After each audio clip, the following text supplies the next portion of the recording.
Hey guys, Noel here, and it is Friday night, and it's been a minute since we have done a live stream. I definitely I was sick. I had COVID, but I'm pretty much better. Although I have definitely had issues with, when I start laughing, I start coughing, or when I eat salty food, I start coughing, and it kind of triggers kind of an asthma response. But other than that, everything's pretty good. Family's asleep. We got a little free time on our hands.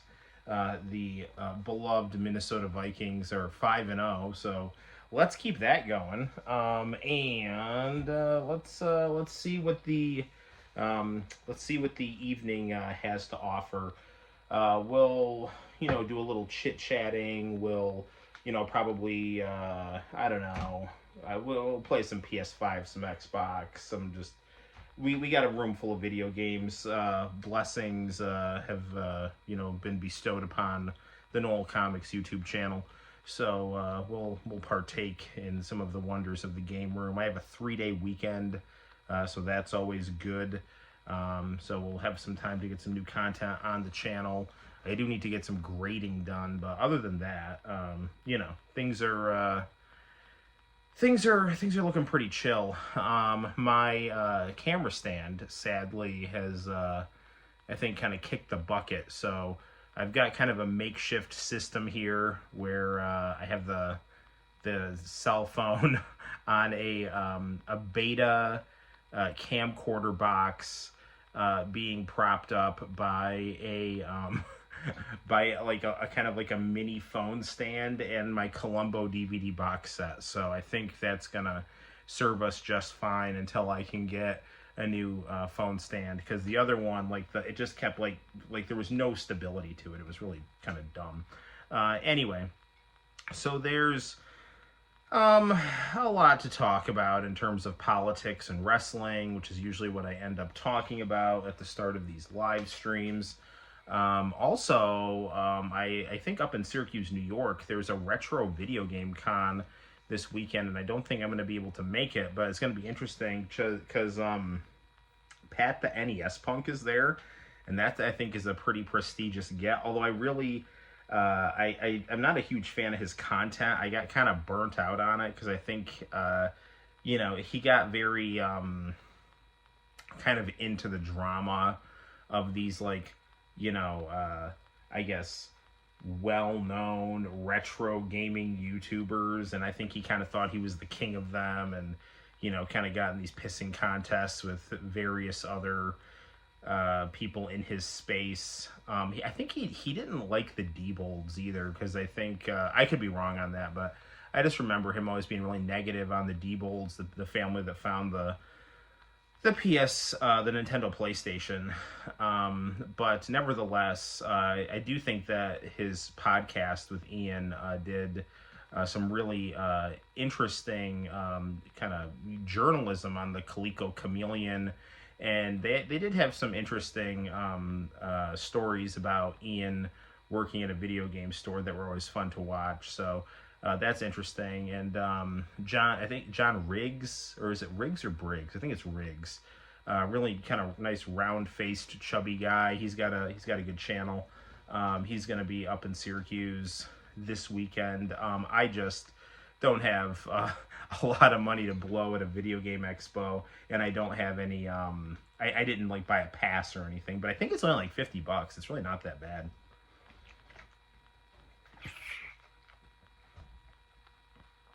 On the topic of not having any money, why don't we start complaining about politics? So the presidential election is less than a month away.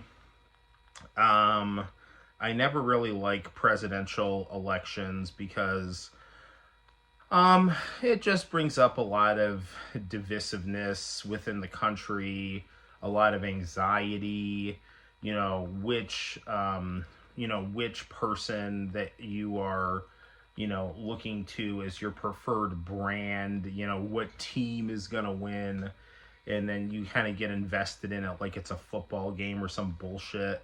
And I don't think that's really necessarily a healthy way to do politics.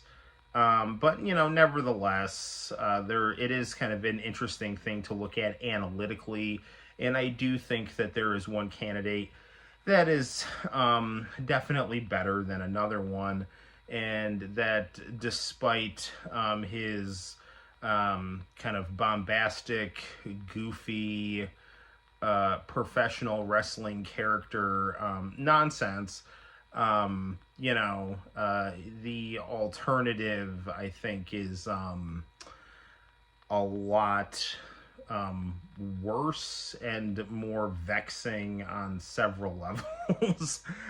Recently, I mean, it looks like right now Kamala's going down in the polls and Trump is going up in the polls, and they have all these different polls and everything's like super close, and I don't understand how it's as close as it is, other than the fact that there's just some people that really like Donald Trump, some people that really hate Donald Trump, and people have just been kind of driven into, one of two camps. And, it's kind of fallen along these lines of, do I want to identify myself as more of a rural populist with kind of an anti-establishment streak, or do I want to identify myself as more of a cultured cosmopolitan person, and you see the establishment as being a more legitimate brand that you want to associate yourself with as a person of culture. And that's really what it has boiled down to. And that's really where a lot of this urban-rural divide comes in. And ironically, for all these people that are saying the Electoral College is undemocratic, it's the Electoral College that are giving these, rural slobs, quote unquote, an actual voice and representation, because, there is a very different vibe in the cities than on the countryside. Like, if you go to cities where people have money, they all want to vote Democrat because they're, they view Trump as, uncultured, and his base to be like disgusting, or confusing, or beneath them, or misguided. And if you're in the countryside, like, listen, I'm getting, in the rural areas, it's like, listen, I'm getting fucked over. All the jobs are leaving my town. Inflation's out of control. There's now a bunch of homeless people and drugs everywhere. Stuff has gotten worse. And Trump is the only person that is complaining about the status quo. So there you go. So that's kind of the difference between the two things. And it's interesting because if you look at the two candidates, Trump and Kamala, Kamala, like, she knows how to do one thing, in my opinion, and that's seek power and destroy her enemies. And I think that's why she's so bad when she gets interviewed, because if she is, like, let's say in a debate or giving a speech, she can kind of play patty cake with the prompts, right? It's because, like, it's like when I teach 7th graders, it's like you give kids certain cues and they respond. Cue, respond, cue, respond. Like, that's what she does. So I think one of the reasons that she looks more competent in, like, debates is, like, whether it was with Pence or whether it was with Trump, is because she can kind of get prepped, and, like, in her head, it's like, they're going to ask you this question, you're going to say this.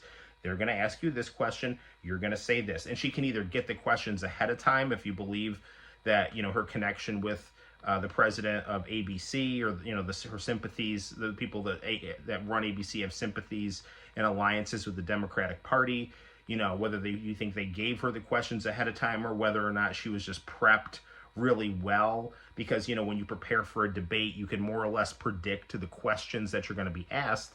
And Trump, when he debates, he just gets up there and wings it and decides to, start hot-shotting and, just, trying to cut professional wrestling promos.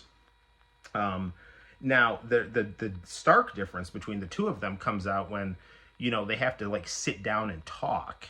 And that's where Trump is, like, way better, because even though he's, like, in his 70s, he's like my mom. He's, like, 70 going on 30. He's very energetic. And he's very, like, kind of full of himself. And that almost, like, kind of, like, my mom is kind of the same way. And I mean that in a good way. like her kind of like I guess ego kind of fuels her to like want to talk and talk about what she's experienced and talk about what she's done. And it's almost kind of like the grind and the job kind of keeps you young, you know? And so like Trump is going on all these like podcasts. He went on Flagrant. And he just, you know, he'll like sit down there for like 2 hours and just shoot the shit with other guys, you know? And I mean, he'll kind of mix his campaign rhetoric in there, and there's good and bad things with that rhetoric. But I mean, you can say whatever you want about Donald Trump, but he's a man. Like he's like a grandpa who can shoot the shit with the guys at the bar. And that is going to go over very well with a lot of the common man, right? You know, because the fact that even though he's an oligarch, because he was not part of the public sector kind of deep state tribe within the bourgeoisie, that he kind of had his boots on the ground in New York City, that he has worked with professional wrestling and boxing and UFC. He's got a feel for the people that are on the outside. And, you know, it's usually the rogue oligarch like Nathaniel Bacon who can challenge the system. You know, it's very hard for, you know, some poor guy from the bottom up to try to fight all the way to the top. You know, but if you're someone kind of within the ruling elite that's kind of going rogue, that's traditionally a lot more dangerous for the establishment, which is why people like Trump and Elon are so attacked, even though they're, you know, members of the bourgeois class. They're getting too powerful. They're like that scene on Breaking Bad where Gus is going to kill Walter and Jesse, and Walter's like, "You can't kill us. We're the only ones that know how to make the meth." And then one of Gus's assistants is like, "That's not true. I know how to make the meth." And he gets up and starts making the meth. And so Gus immediately like walks over to him and kills him, you know, because that guy stepped out of line and that cannot be tolerated, you know. So that's kind of like what Trump and Elon are doing. I think they're like stepping out of line, and they're kind of, you know, from their own private sector faction kind of challenging the status quo.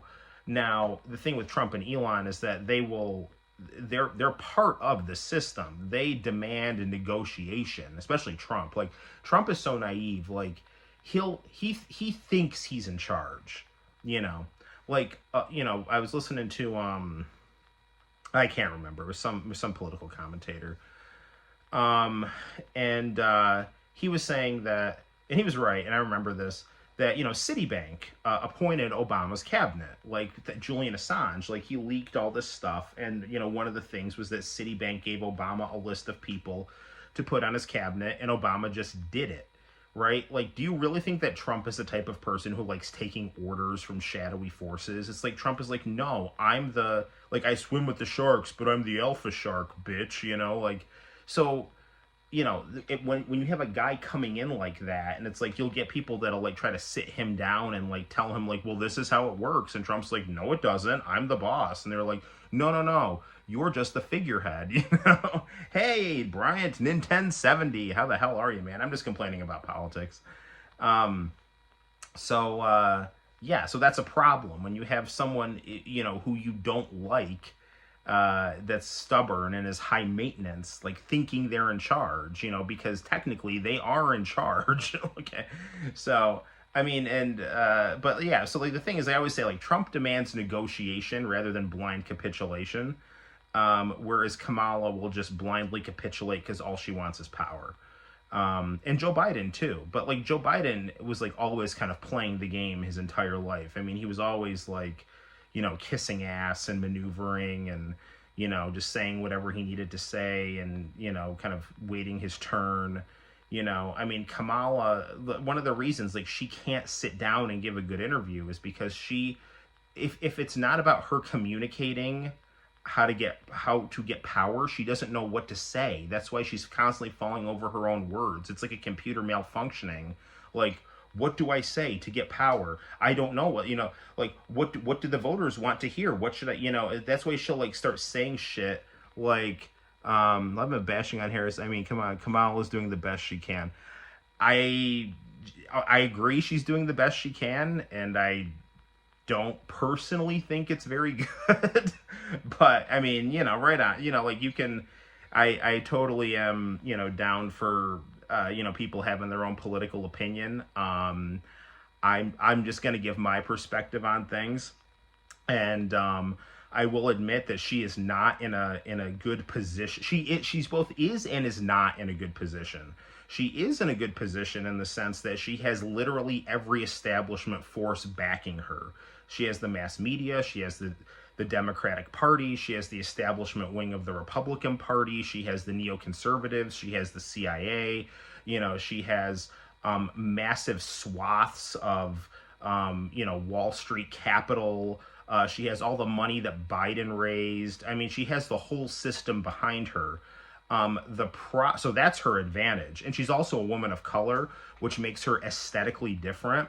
But the problem with her is that she, I think, has been bad at every job she's ever done. I think she was a corrupt district attorney who was vindictive and incompetent. And then as a vice president, I think she was just checked out and bad at her job. I mean, the one thing she was in charge of, the border, has been a disaster. And now she lied about Biden's mental capacity. And with Biden's mental capacity being as bad as it is, like, what, you're the second in command. What the fuck have you been doing? The first thing I hear is Wall Street behind her wall. I don't know I don't want to know what's behind her wall. So, hey yo. But yeah, so this is the thing, is like, she, I don't know what she's been doing as second in command, because Biden is not well. And so that means that she should be the person stepping in, but she's clearly not, because she doesn't know what she's talking about when you listen to her talk. And then here's the other issue that she's got going for her. Because she's so unqualified, she has to run on Biden's record, because it's the Biden-Harris administration. But everybody hates how things have turned out under the Biden-Harris administration. So she's like, well, I'm the change candidate. Well, what would you have done differently than Joe Biden? Well, I can't really think of anything I would have done differently. Then what the fuck are you talking about? You know what I'm saying? Worse than Hillary's emails? I don't even know. I mean, Hillary and Kamala are just both not good. I voted for Jill Stein. I mean, there are good. I would have gone to the mat for Tulsi Gabbard. There are good female candidates, and Kamala and Hillary, I don't think are them. Now, do I think that Trump is going to be some kind of like silver bullet that's going to save the working class? No. I think we have like two options that are not great. However, I think Trump is more independent minded, and the 4 years he was in office were better than the last 4 years, not counting COVID, which is an anomaly. But no, she's a person of color. Yeah, and she's not Joe Biden, and she's not Donald Trump. Okay. Neither am I, neither are you, neither is Nintendo 1070, So, like, what are we doing here, man? Like, she's got nothing to say, she's got nothing to run on, and if you look at her record, she's just mean-spirited and power-hungry. I mean, Trump is a goof. I mean, he's a real estate thug. He's a guy, but this is the thing, too, is like, he's had the experience of being the president for 4 years, and it was better than the Biden-Harris years. So, and now we're kind of back to the situation of, what are you doing? Are you voting against Donald Trump, or are you voting for something new? And because Kamala has failed to differentiate herself from Joe Biden, because there's like nothing that she can even think of that's different, because she doesn't know anything different. She just knows how to seek power. Right? And this is why they keep talking about her flip-flopping so much, right? Is because when she was in the Democratic primary, she was all like, I'm against fracking, I'm for opening the border, I'm for taking back people's guns, blah, blah, blah, blah, blah. Because that's what she needed to say to sound like super left in the Democratic primary. But then, when she's like vice president, and then now running for president, because Biden got, cooed out of his own party because he's senile, or on his way to being senile, Now she's all like, I'm for tightening the border. I'm for gun rights. I'm for this and that. And it's like, what are you talking about, man? It's like, and the other thing too is like, she didn't have a primary because, the Democrats rigged their primary to make sure Biden would win. And then when he was like, I mean, he shouldn't even have been allowed to run for a second term, but he did. And it wasn't going to work. So it's like, well, let's just throw Kamala in there and try to hide her and try to package her like a female Barack Obama or something. And, once the fairy dust wore off and she had to actually start talking, people were like, wow, there's like nothing under the hood here. And so, that's where we're at. Now we're like, there's no more, I think, illusion that she's something different. Now it's just like she's Joe Biden, but a woman of color. And the reason she's that is because that's what she is. She just sits there and wants power, whereas at least Donald Trump is like, I can sit down, have a conversation, and have a personality, and I can try to run on my record of like the previous 4 years of having a better economy and no new wars. Now, let me tell you what I don't like about Donald Trump is that I think the 2 assassination attempts have spooked him. And, oh, hey, he's ranting. Let me just see what the hell's going on here in the chat. Voting for someone because she happens to be the same color as you. Speaking of presidents, I can't believe Jimmy Carter is still alive. Yeah, keep hanging and banging, Jimmy. I think that's awesome that Jimmy Carter is still alive because, he, if nothing else, I think was... He came off as a pretty down-to-earth guy, and the fact that he's still hanging in there, like, I'm happy for him. But I'll tell you, I think that the 2 assassination attempts on Trump have kind of, I think, understandably spooked him. The fact is that he's being a racist. I'm not being racist. I have nothing against Kamala Harris being black. I have something against her being incompetent, Jimmy's almost 100. I mean, as far as Trump being a racist, I mean, I don't think he's a racist. I think he uses Reagan administration tropes to try to get elected. So like, for example, Jimmy Carter's 100. Wow. So this is what I think Donald Trump does. Like when he says like stupid shit, like they're eating dogs in Ohio. It's like, what the fuck are you talking about? And like, but this is what he's doing. Oh, talking about Trump being a racist. Okay, gotcha. Well, this is what I think. Like, this is what I think Trump's thing is with like all this immigration stuff. Is like he's using the like Reagan era, like let me scare you with this idea of like scary. Like Latin Americans coming over the border with their cocaine and their Marxism, and like that, it's like really freaking stupid because, the way to really hit Kamala is to hit her from the left.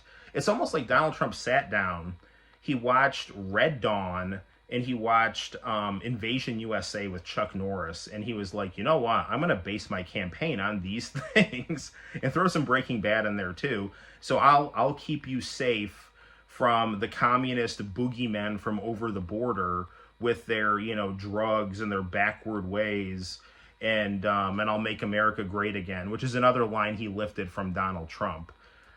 I mean, I'm obviously like, I'm not a black person. But I do have like black friends who, they like Trump, and they like Trump because they just think they lived better under Trump, and they just kind of see Trump as a dude, I mean, I think if you look at, Trump like helped Jesse Jackson run for president. I mean, that's something to put in the not racist column. He gave him a spot in Trump Towers. I believe he endorsed his campaign outright. I mean, Jesse Jackson has spoken very highly of Donald Trump. And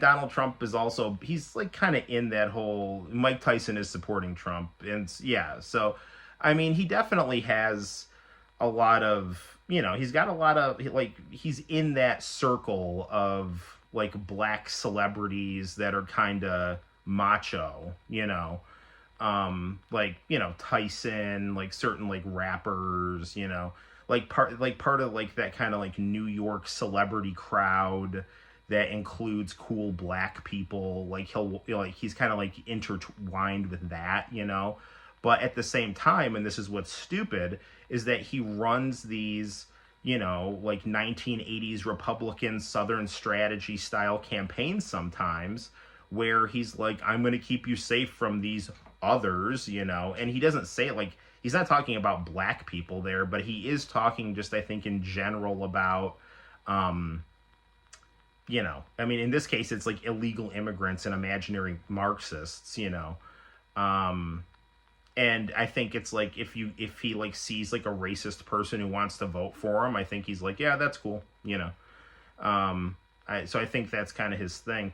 Now, that Charlottesville thing was bullshit, because, I mean, he said specifically that when he's like, well, there's good people on both sides, but then they specifically cut out the part where he's like, and I don't mean the white supremacists, So, I mean, but, like, so, is Trump, like, ideal? No. He kind of reminds me of, like, I'm at the bar with a friend, and then, like, I'm having a good time with my friend, and then all of a sudden, like, he says something like, what the fuck? Like, like, that's kind of the, like, that's kind of what Trump reminds me of. Like, that was not that wasn't, like, cool, man, but ultimately, it's like, yeah, my friend's not a bad guy. But the thing is, what I was trying to say is that I think that Trump is, I think the two assassination attempts have kind of scared him. And so now he keeps saying things like, he's talking tough against Iran, which Kamala is also doing. And since Kamala has also gotten, like, endorsed by all the warmongers, that makes me think that she's really, like, in the bag for, like, opening a new theater of war. Whereas I think Trump is, I mean, I think he might do it, which would be a total fucking disaster. But he could also be, like, just signaling, like, hey, don't kill me. Like, I don't like the same people you don't like. So that's possible, too. And, the other thing that he said during the Flagrant podcast is, he said, this is what I think makes people not like Trump and the establishment, is that he said, I want what's best for Iran. Like, that is not okay. Like, he'll say things like, well, if Iran tried to kill me, you should blow them to smithereens. It's like, okay, what? First of all, Iran didn't try to kill you. There's no evidence of that. Not that he said that, but it's like the fact that you're even kind of considering and using that rhetoric, which is coming out of, like, the intel community that hates you, is, like, kind of stupid and bullshit. But the whole thing that he'll say these things sometimes that it's like, well, I want what's best for the U.S. and you should want what's best for your country, and maybe we can kind of cut a deal. Like, if you're looking at from the perspective of American hegemony, that is not what you want. You want what's best for the United States and screw everyone else, So, yeah, I don't know. But this is my big problem with Kamala. In addition to everything that I just said, her candidacy, like, the thing that she is, like, most enthusiastic about is abortion and neoconservative imperialism, and I think both of those things are morally indefensible.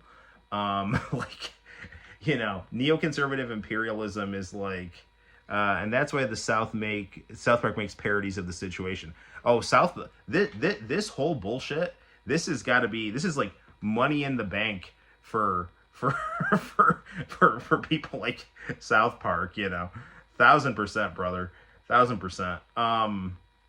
But I don't watch a lot of South Park, so I don't really know, but I could imagine them having a field day with this. What was I saying? Oh yeah. So, like, when it comes to, like, neoconservative imperialism, it's just like, let's just conquer any country that's not on our side. you know, like, let's just act really irresponsibly with our foreign policy and belligerently. And the United States runs the world, and everyone else can kiss our ass. And we won the Cold War. So, what we got to do in this window of time is take out any country that's got natural resources that could potentially be a threat to us before they get too strong. That is nuts. And that is a recipe for just bloodshed and global instability, of which has been happening at an increasing rate under the Biden-Harris administration.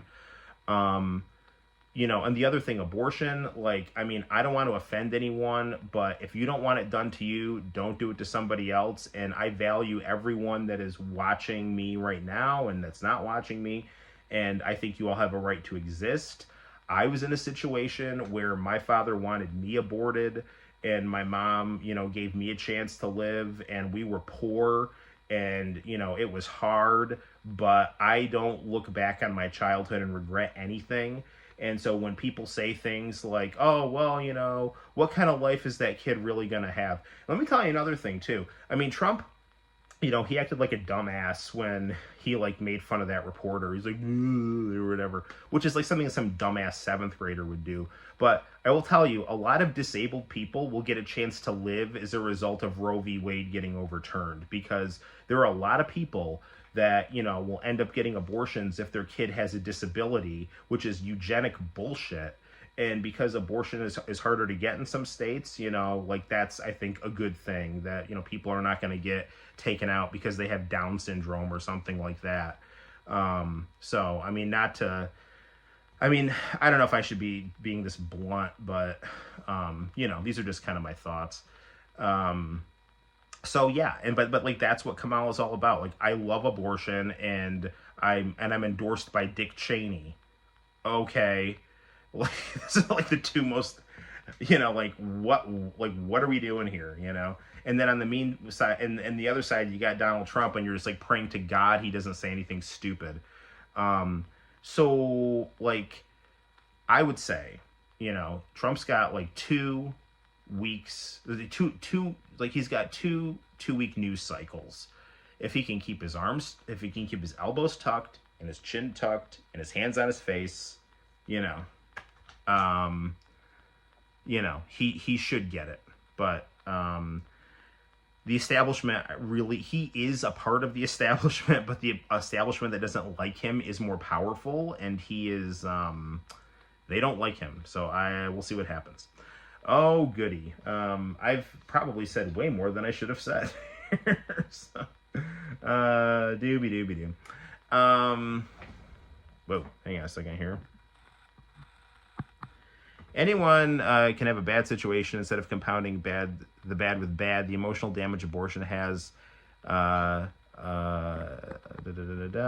a topical pregnancy with my daughter, and that was the most painful thing. Yeah, I hear you, man.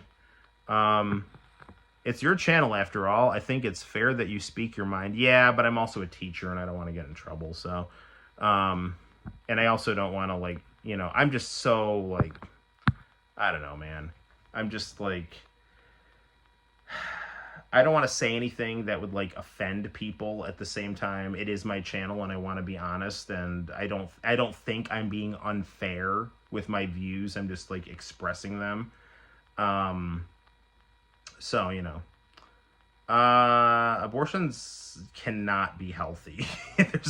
there's nothing healthy about an abortion. But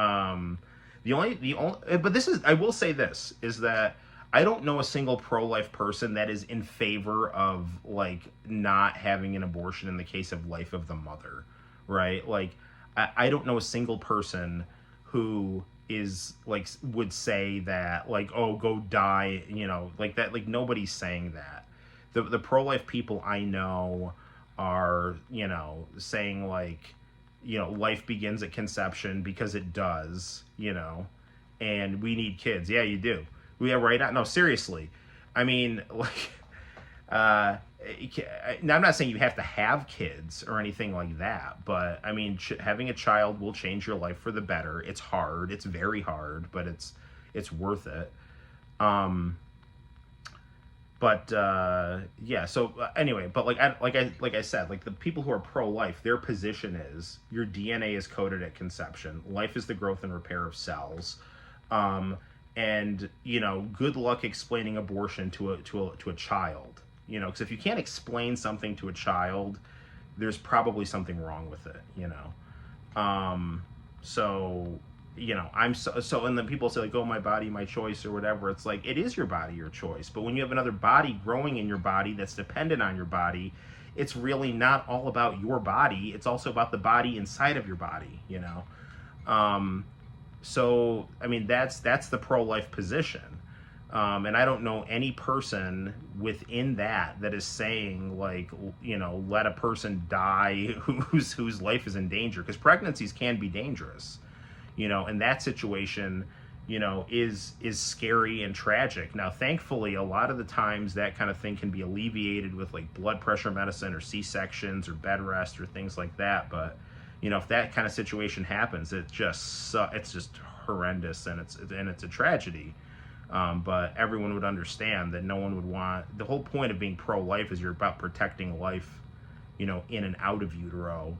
And the other thing about being pro-life should mean you're also like against needless wars too. So anyway, this has been Noel's Hot Takes, right? Anyway, but yeah, I mean, it would be nice if we had better candidates and better ethics as a country. So anywho, why don't we play some video games? I mean, I guess we could talk a little bit about pro wrestling too, but I know people have been making a big deal. I kind of get both sides. I don't think I have much to say. This is since I'm not a woman. Yeah, but you can say things, but that shouldn't disqualify you from talking about this. Like, I can say racism is bullshit, and I'm not black.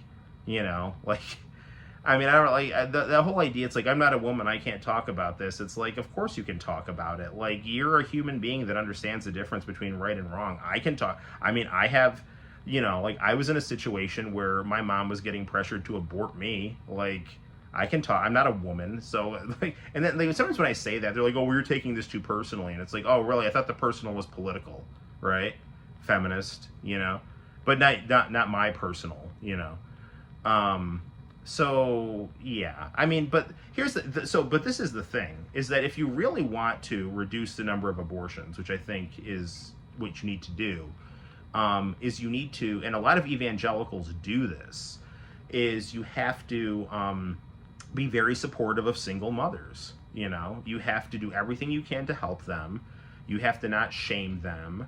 You have to, whatever they need in terms of like, monetary aid or aid for their child or anything like that. And I mean, and a lot of evangelicals will adopt like crazy, in order to try to give these kids a chance. Like, even, if their mom can't take care of them, it's like there's a lot of evangelicals that will just like adopt, and I know those situations aren't always easy, but, I mean, I know families that have adopted a lot of kids, and I mean, some of those kids are kind of crazy, but I'm glad they're around, because they have turned out to be really cool adults. So, so there's that. I don't know. Yeah. Well, I hope I didn't offend anyone. Just because I say things doesn't mean that they're true. But I believe that they're true, and I try to use logic to defend my positions. And yeah, like I said, it would be nice if we had a better pool of candidates to choose from. And you're welcome to your opinion. I respect your opinion. Right on. Wow, I have talked about this for like 40 minutes. That's kind of a thing. So anywho, what should we play tonight? Why don't we play some Xbox? Because I've got the TV right behind me. So here we go. Do. All right, so this is actually like my new setup right here. It's the beta movie thing, the Columbo thing, and this thing. So.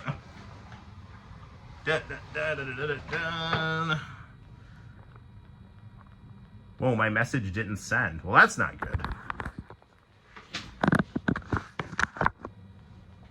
Okay, how are we doing this here? Dead or Alive 3. We could do that. How do I want to do this here? Is this okay? Maybe we can scoot that back. Beep, beep. Ooh, you're getting Sparking 0. That's cool. Okay. Hang on.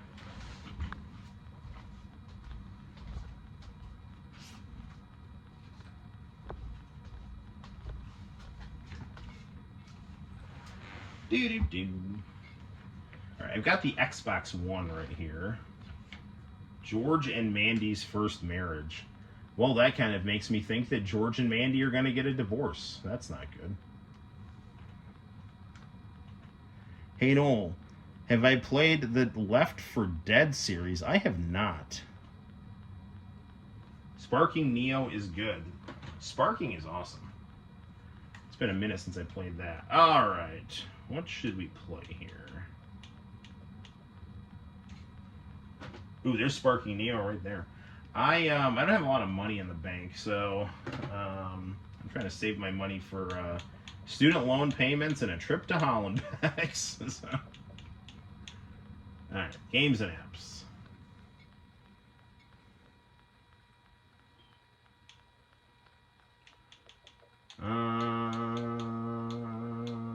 Ooh, the Capcom Beat 'em Up bundle. The Capcom. That's on the Capcom Fighting Collection here.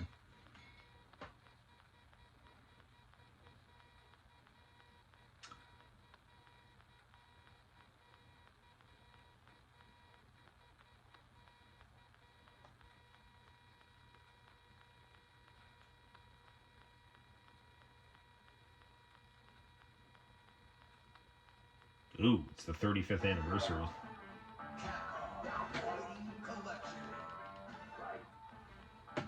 Okay, press A to start.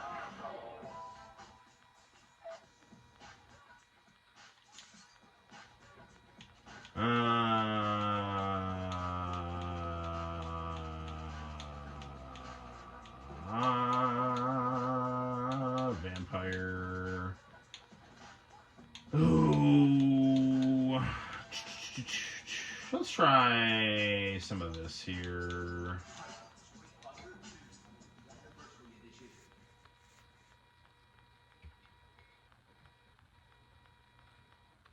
Left 4 Dead series is really fun.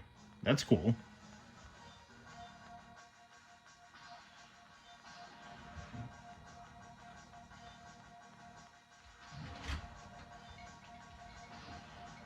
Dude, that artwork on the side is beautiful.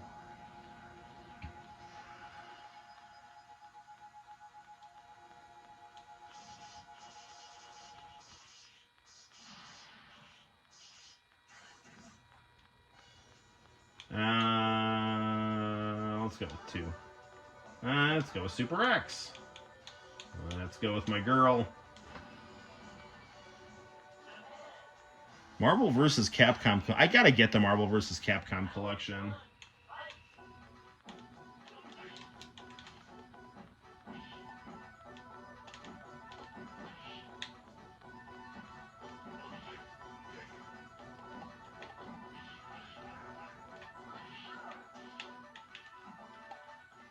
There we go.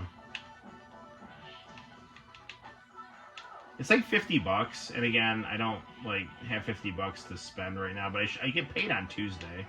Damn it!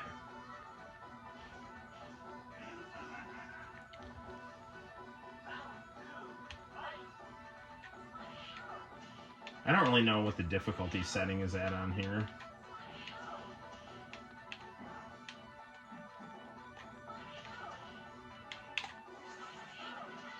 How did that not get him? I got him. Too short.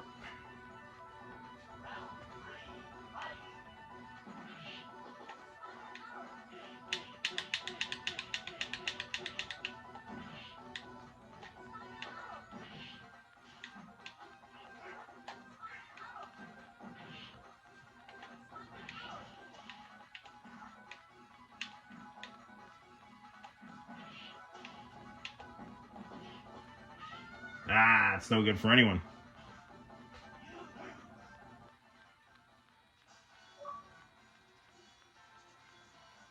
Wait, so I mean, so the Marvel versus Capcom collection is out, isn't it? Or is it just not out in hard copy? It's just out on digital download. Is that what you're saying, Nick?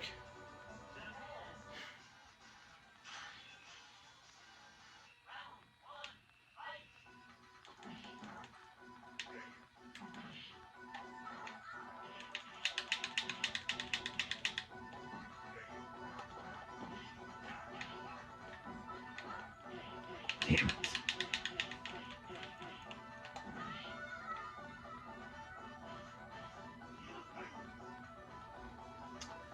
Oh, freaking Super Turbo has always been a bitch.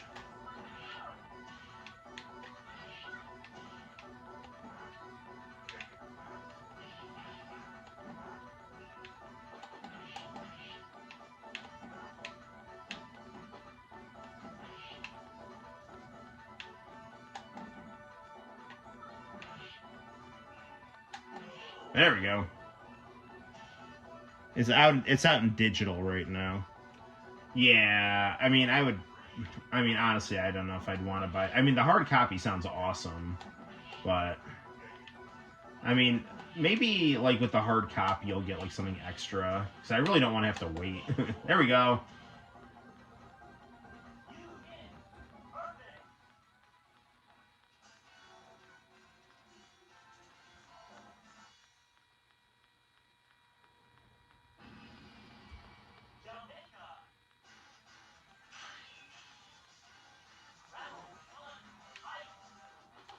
Billy Blanks.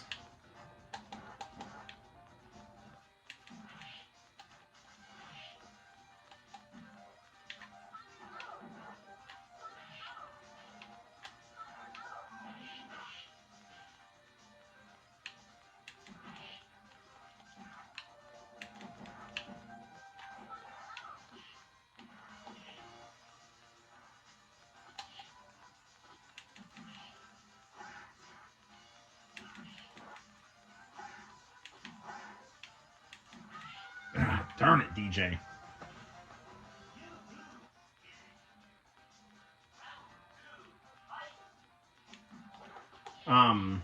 My school has like an esports club, which is really cool.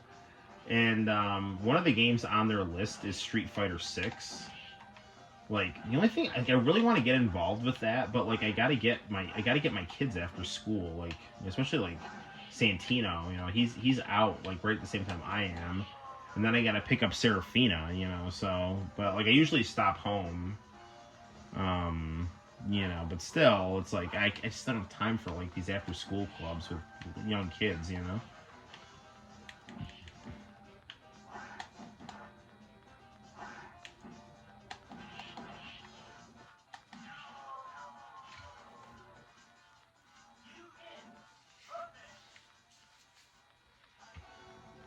Oh no. Hey, Goose is on. Hey. I went on a long political rant, and now I'm playing Street Fighter. You don't have to listen to the political rant. I don't want it to be considered offensive, so.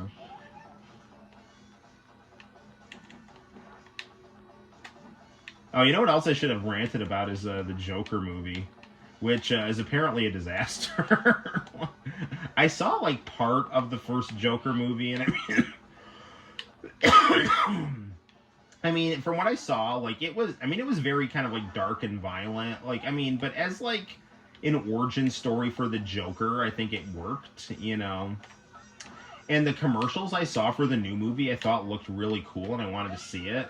But then I saw like the plot synopsis and like what happens at the end of the movie and just the general disregard and mockery of the first movie, and I don't know, I just looks really not good, and it's like disappointing because like the commercials made it look really cool, and I think Lady Gaga is a cool choice for Harley Quinn. You know, yeah, it just seems like you know, it's just kind of trying to scold. It seems like it's trying to scold people who like the first movie, which is, I think, not a really good look. Oh, you're having a sleepover. All right, have fun with that.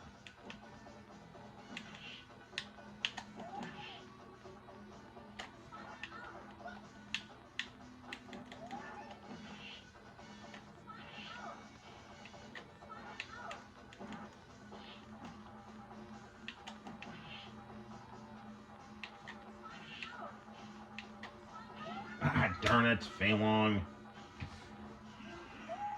With Rowan, Zoe, Lillian, Sadie, Ace/Sadie. That's cool. Well, it sounds like you guys are all party and hardy. So, you know what I always enjoy at a sleepover is having cereal or a tuna melt at like 1:30 to 2 o'clock in the morning. Just don't burn your house down with the tuna melt.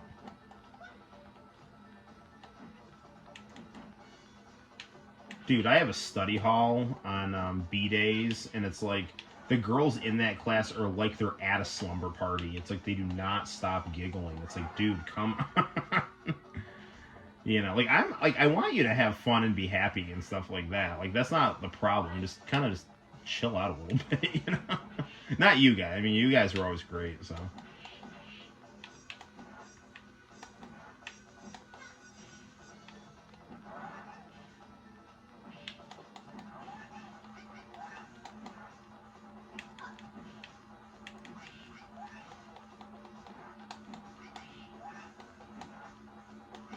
Damn it.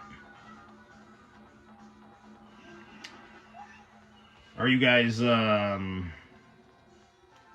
planning on watching any movies, or are you just like gaming and, you know, just acting sleep drunk?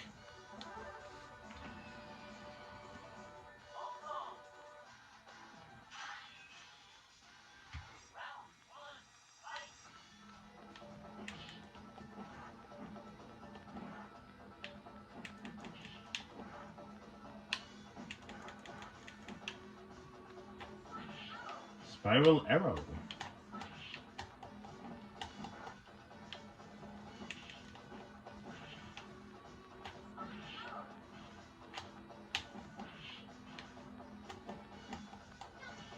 There we go.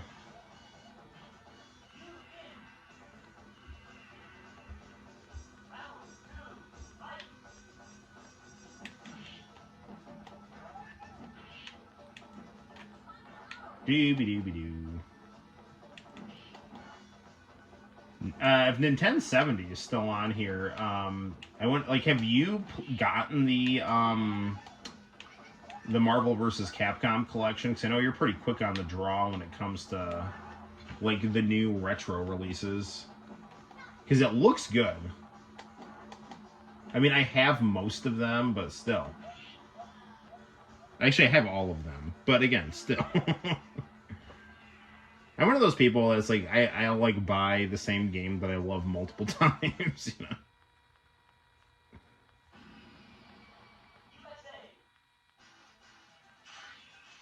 Ooh, hang on a second here.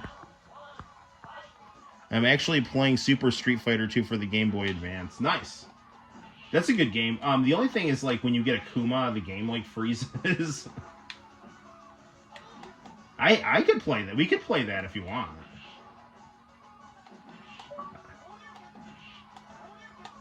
The backgrounds on that game are really interesting. Ah, damn it, Ken.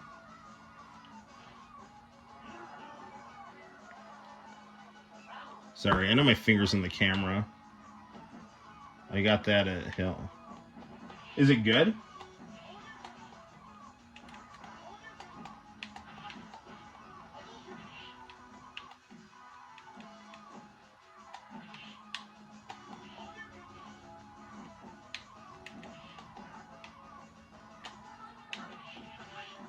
Damn it.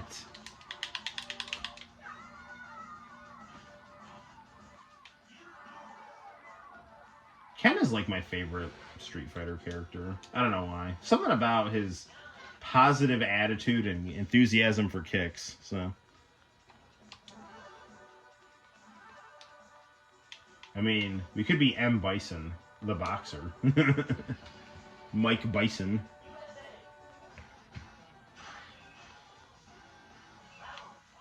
the peekaboo style.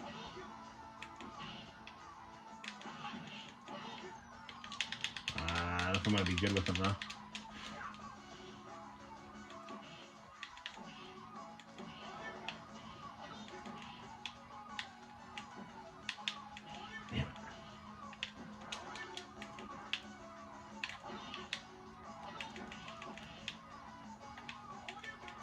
You got him. There we go.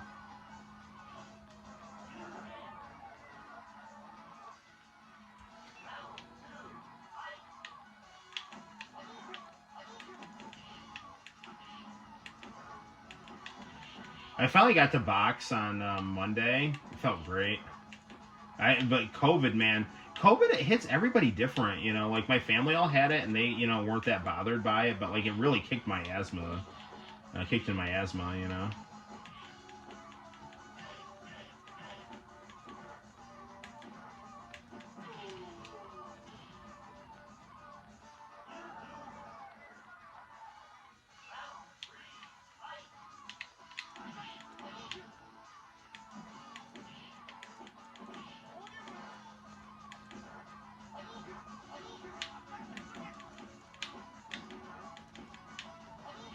Mm.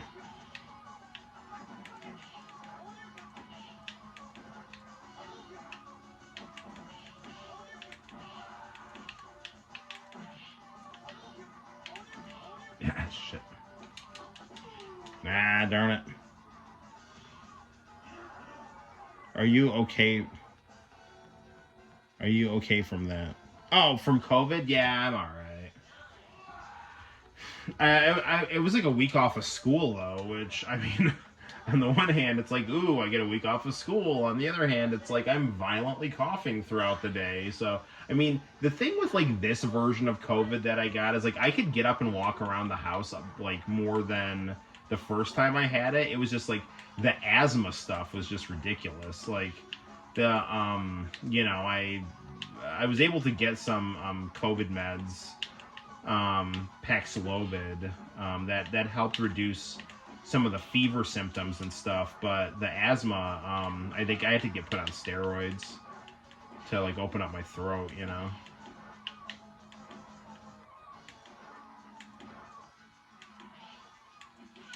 There we go. And even then, it was like, you know, I couldn't train, I couldn't do anything, you know, because like I try to train and then I would like get an asthma attack, you know. So this is the first week I've actually been able to, like, I rolled, I did like I did a boxing class and then I rolled for a little bit, did some jujitsu, and then on Monday I was with a friend of mine, came in and we hit the bags together and sparred for about I think probably about 5 rounds, so that was fun. But I mean, I still am not like I think quite back to where I was, but it's better. Damn it, man. You win some, you lose some. I remember that my dad just treated it like a vacation. Yeah. I got to catch up on some One Life to Live, you know, my 80s soap opera that I watch. That soap opera was so good in like the late 80s, early 90s. Like from like the late 80s to like 91, but then like the really good director Paul Rush, he left the show, and then after that, it just kind of turned into a regular soap opera. But when he was there, I mean, it was just like batshit crazy 80s fever dream stuff. Like people were like time traveling, you know, like there were like it was like you're going to the people were going to like the past, going to the future, just like political scandals, mafia lunacy. Like I mean, just the most like just over the top, insane 1980s fever dream stuff. It's just it was super fun to watch, and I mean it is fun to watch. It's one of my things I like to watch to relax, you know.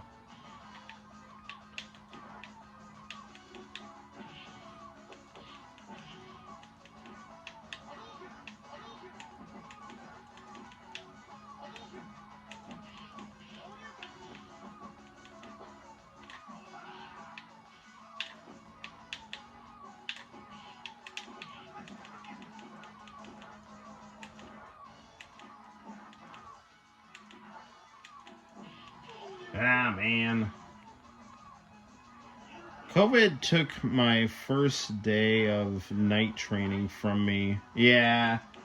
It's just, it really, like, you know, and it's like some people, it's like nothing, you know, but then, like, other people, you know, it hits you. It's just a very weird thing, you know, because it hits people differently.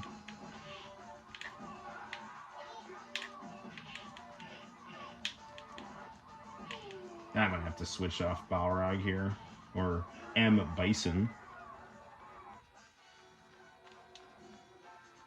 I'll still kind of break into that cough sometime, though.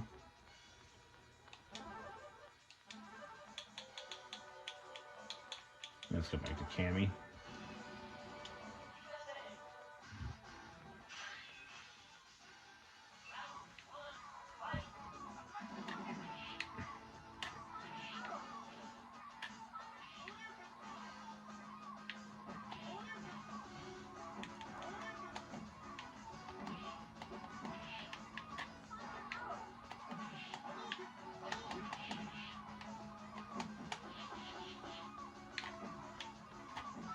Yeah, got him.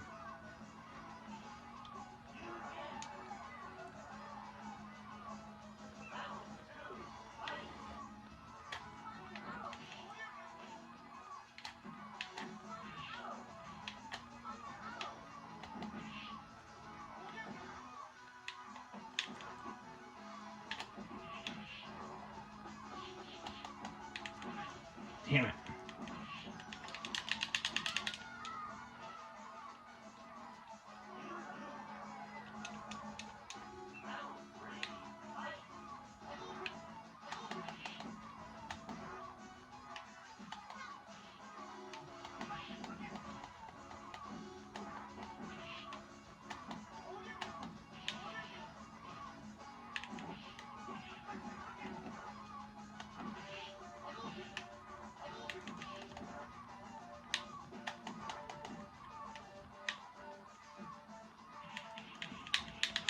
Come on.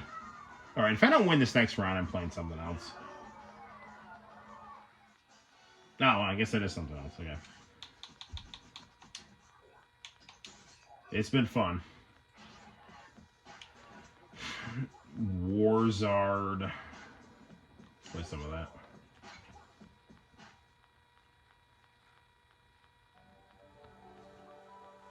I love that Street Fighter 3 Capcom intro.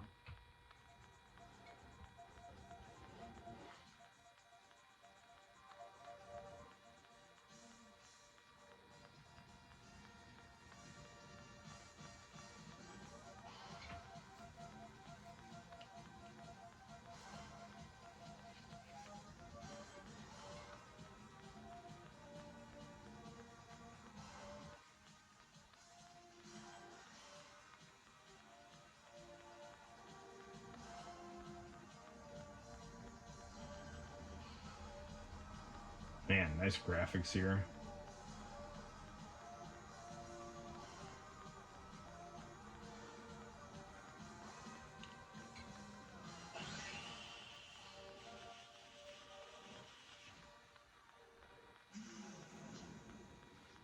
You know, I mean, yeah, the new Fatal Fury looks awesome, and Street Fighter 6 looks beautiful too, but, like, I don't know, man. Password?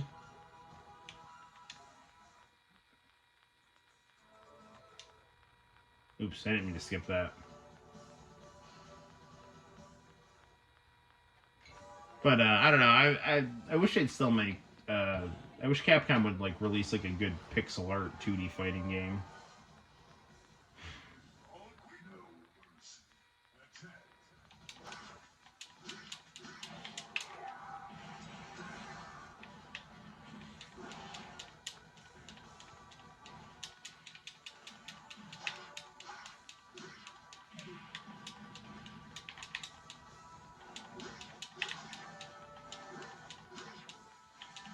Come on. Ooh.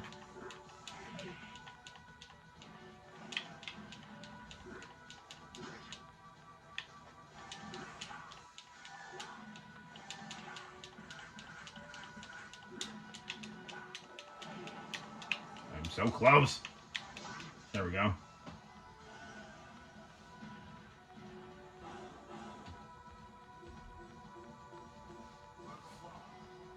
You know, I really don't understand the hate that Capcom Fighting Evolution gets.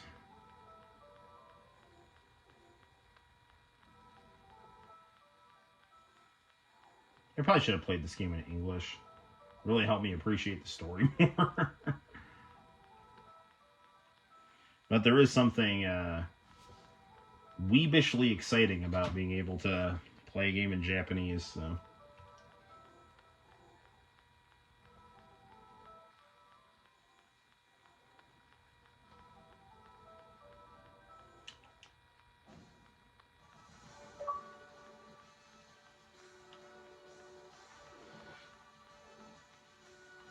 You know what's really interesting is that, you know, when you look at this picture in person, the graphics are very pixelated, which I don't mind, but they're very pixelated. But then when you look at them going through the camera on the phone, it's almost like everything is like blended very well. So I don't know, it's just very interesting.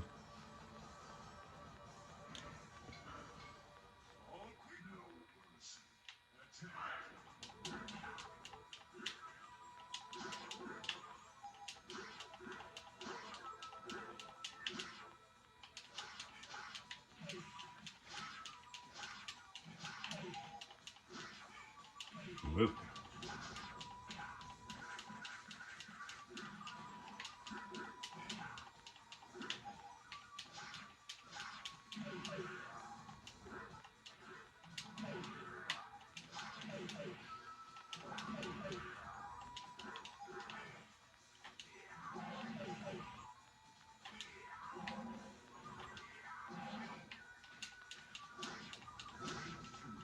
It's almost like with these like giant boss like these some of these characters here kind of remind me of characters from like the later Samurai Showdowns. Sounds like the thing that composite video does to games. Yeah.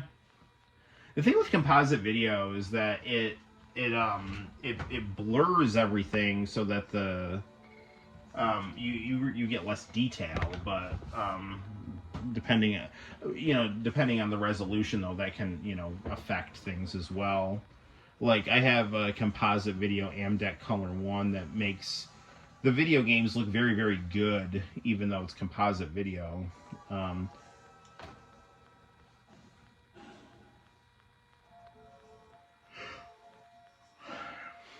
Man, it's really, really nice to have a gaming chair. I really didn't know what I was missing.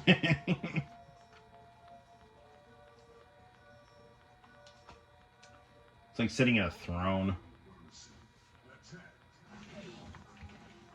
I have a barber chair at my old house. My wife accidentally... Well, it's kind of my fault, but I was doing what my wife was telling me to do and I accidentally broke part of it. She was like, you have to move the barber chair, you have to move the barber chair. And I tried to move the barber chair and I broke part of it.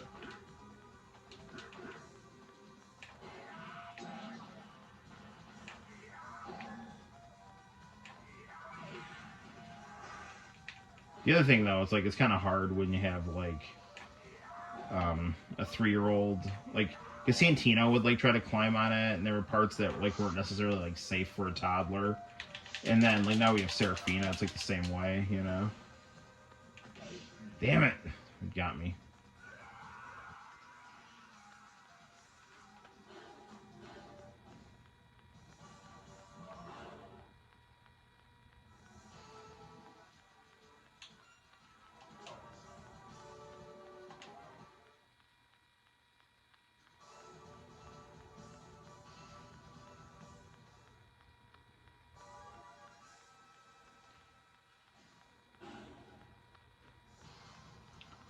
Now this character was in SVC Chaos.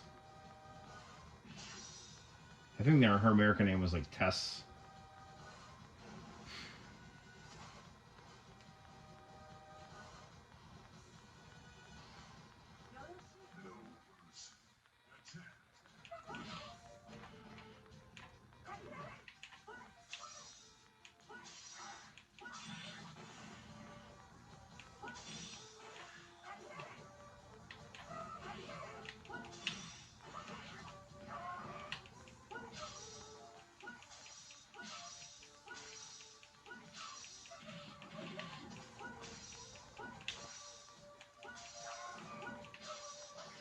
Ooh, oh.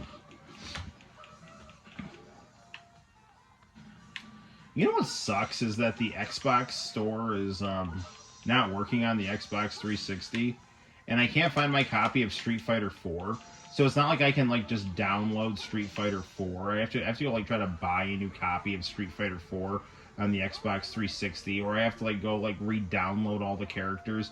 And I understand I could just always play like Ultra Street Fighter 4, which is really cool, but the original Street Fighter 4 has my favorite like aesthetics out of the series because it has that Exile opening theme song, you know. So, what are you gonna do?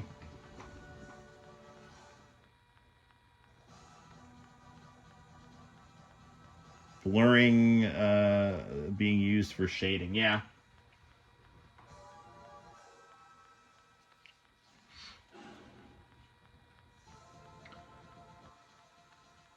This game has great music.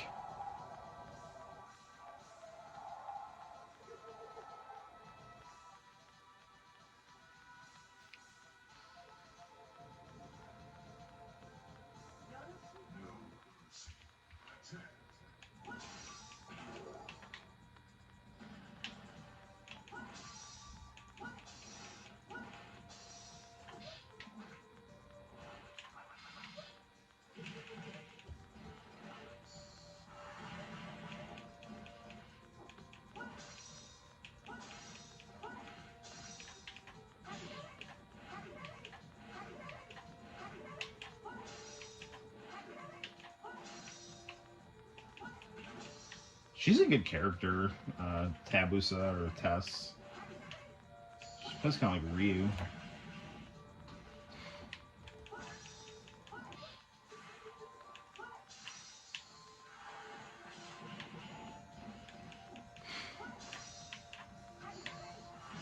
Ah, damn it.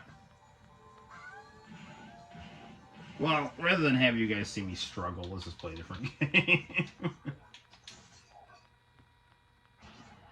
Hey, Noel, White Tiger says hi. Well, hello, White Tiger. I really do like the opening to Vampire Savior, so let's check that out.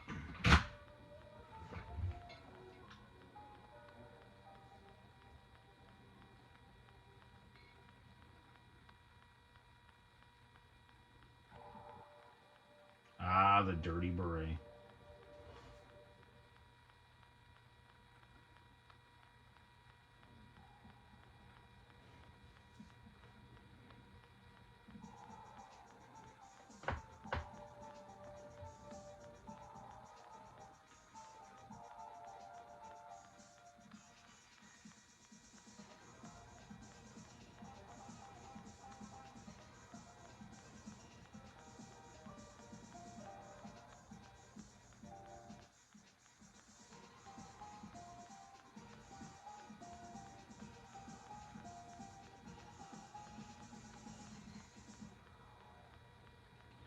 That has got to be one of the best openings in any fighting game.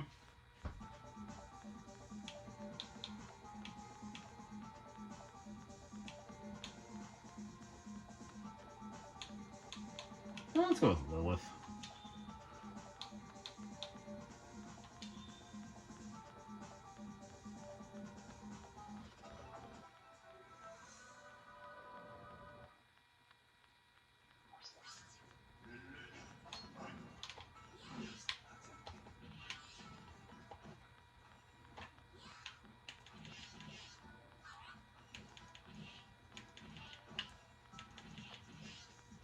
The other thing about this game is the soundtrack is like insane.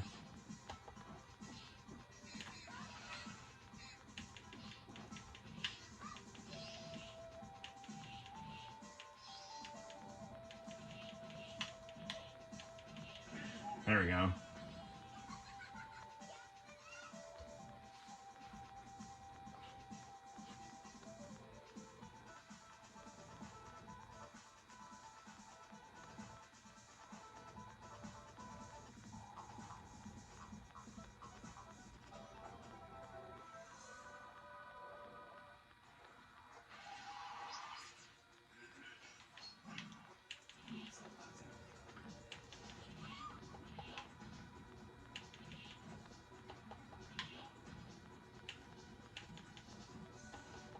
should probably play as Sasquatch. I really like Sasquatch. He's a good guy. He's a big, friendly snow monster. Santino used to love the American Darkstalkers cartoon.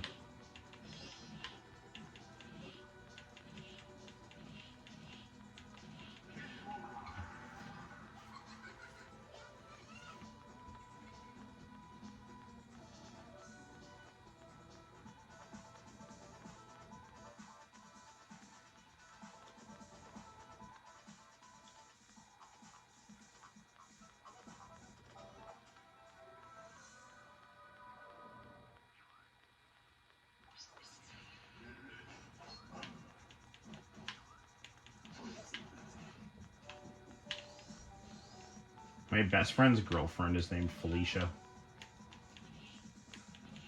I mean, I'm just saying that because this character's name is Felicia. Oh, bye, Felicia.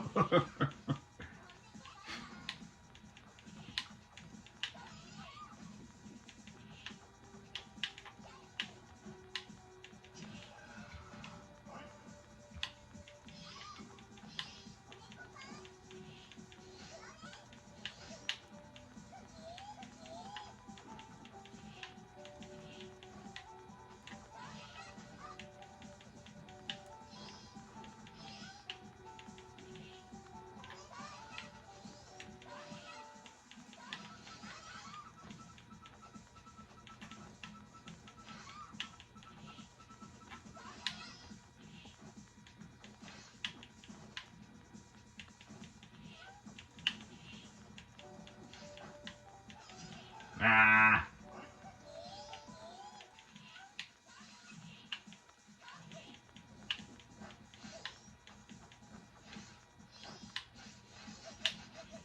Well, this isn't going well at all now, is it? There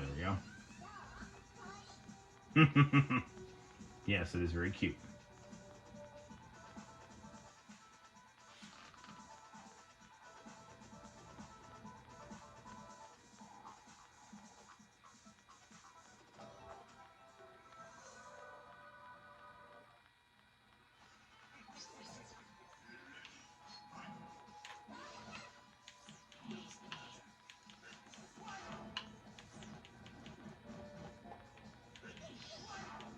The American Darkstalkers cartoon, they really made Morgan,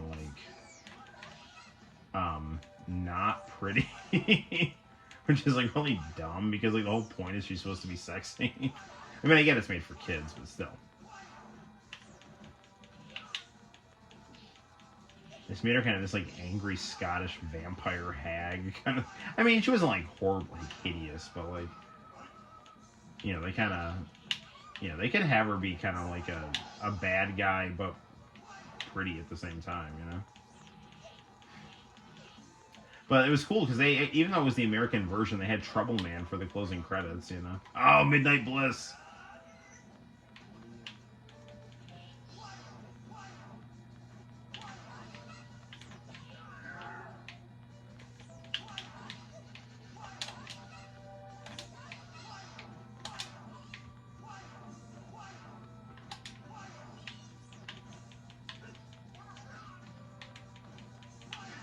Did I get it? Damn it!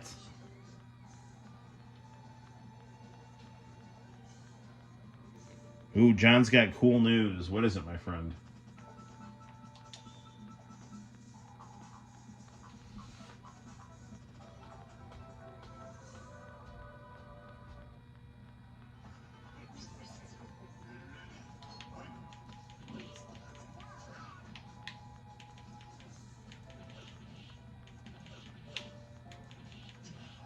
Well, that's much better.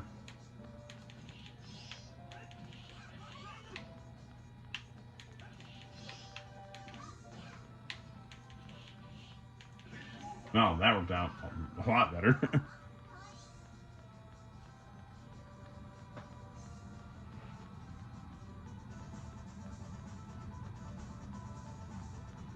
Dude, the soundtrack to this game is just nuts.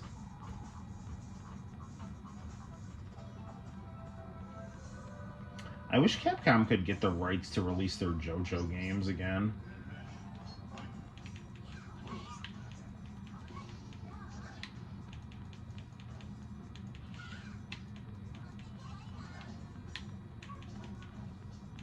La la la.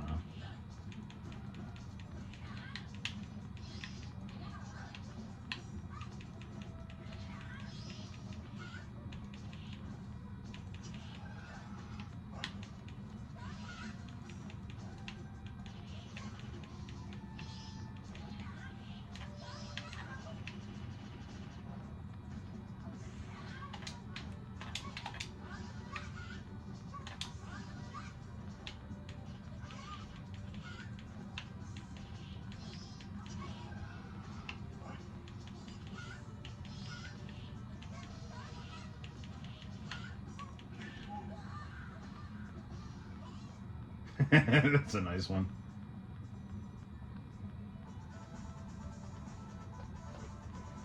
I found out that I have a drag race coming up in Florida. Well, I wouldn't go down there right now, man, because of all the hurricanes, you know.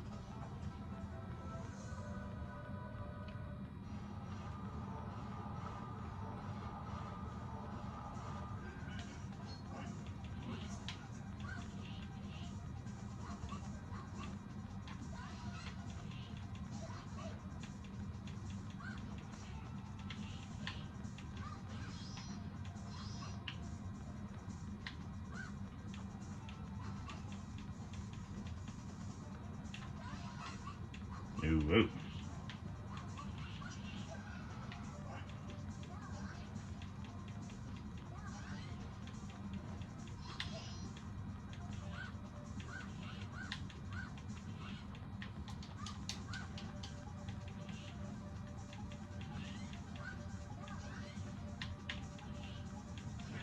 That got her.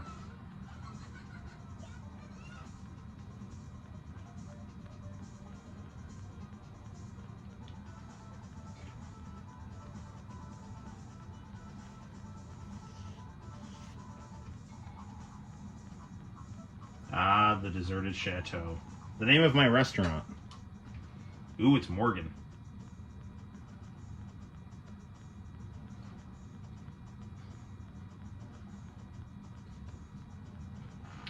Okay, so like Lilith is like a part of Morgan's personality, and apparently like she got none of Morgan's boobs.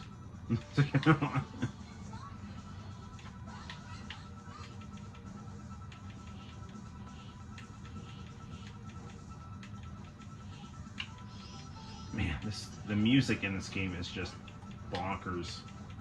I know I keep saying that, but it really is very good.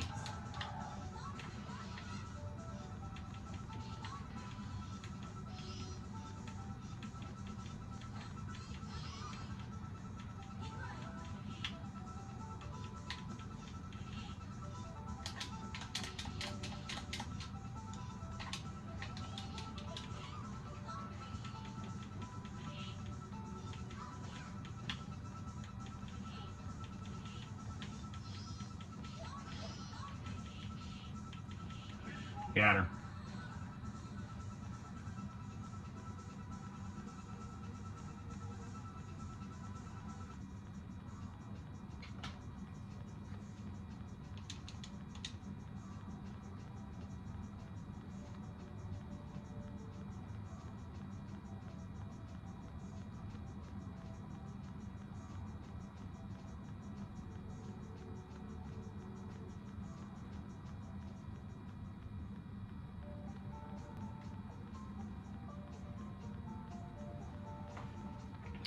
Again, I really probably should have put these games in English here.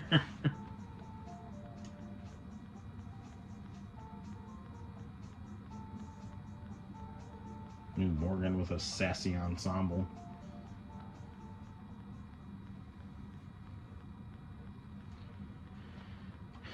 We did it. Doop-a-doo-doo-doo. Tonight on News 7, a local man sets fire to a Walmart. And, is your cat up a tree? Experts say maybe your cat is trying to get away from you. Up next, Roseanne. Man, I returned the channel though. I did not like Roseanne's show that much. I did like that fat baby she had on toward the end. He was adorable. Nothing beats a fat baby. Fat babies are the best. They're just like little cuddly cartoon characters. All right. All right. What should we be playing next?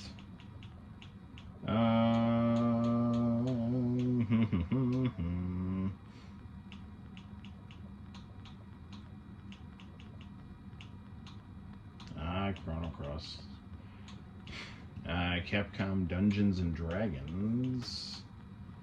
Final Fantasy. That's possible. You can always play Fortnite. I'm not really feeling Fortnite, though. Not right now, at least. Killer Instinct. The D on my dress. Let's play a little Battle Coliseum here. The D on my grave stands for Dracula.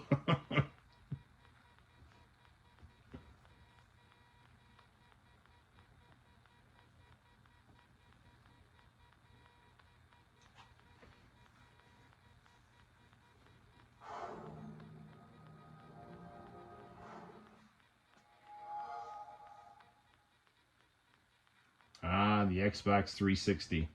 The ultimate Xbox.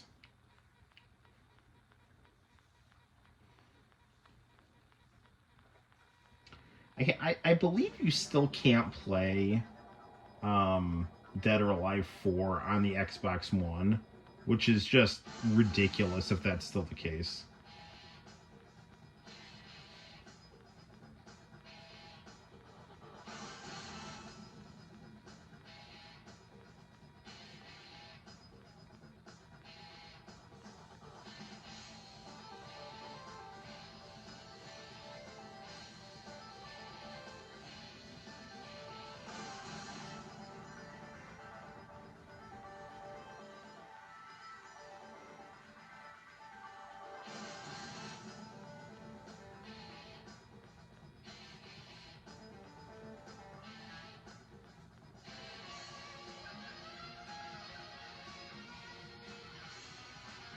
This is such a solid title here.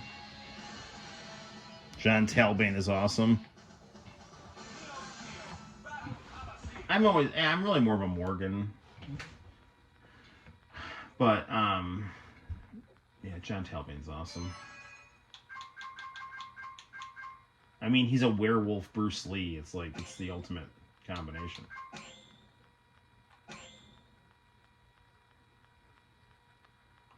Yeah, this looks pretty good. Yeah, it looks good. All right.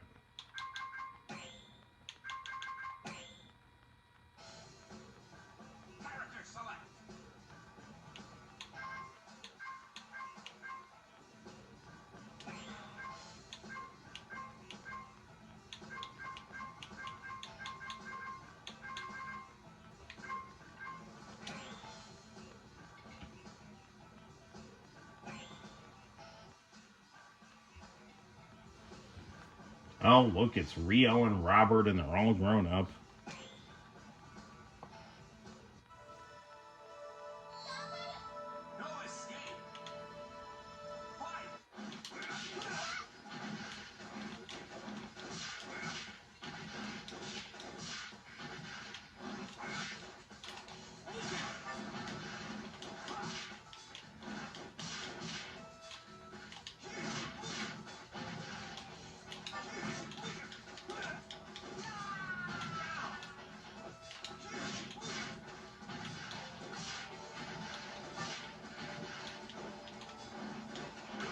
SVC Chaos Athena, the ultimate Athena.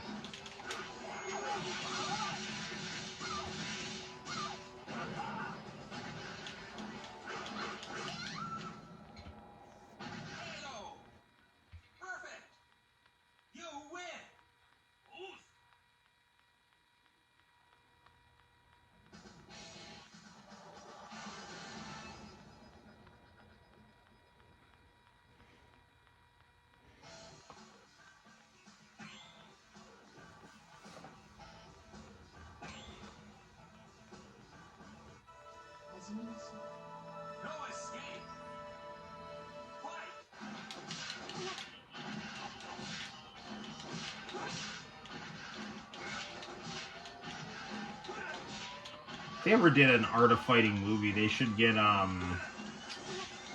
Okada to play Rio.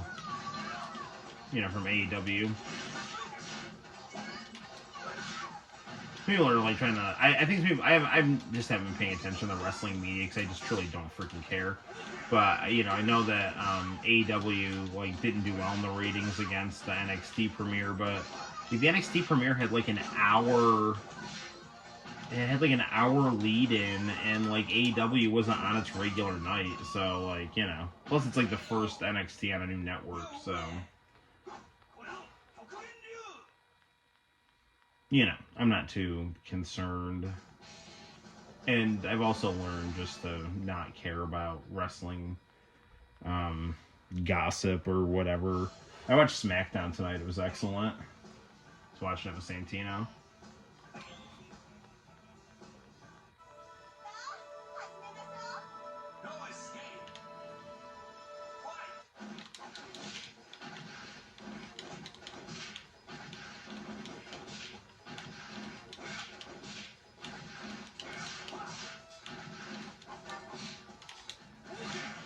I'm convinced Mai's got some Italian in her.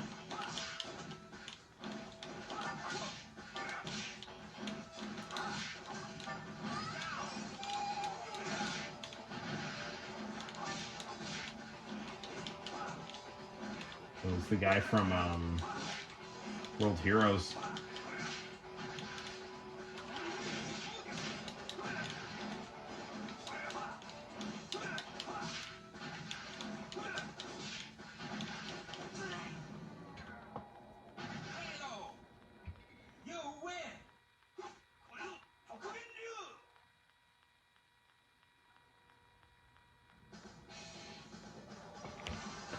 Sorry, you gotta reach across there.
Nothing like Art of Fighting with new graphics here.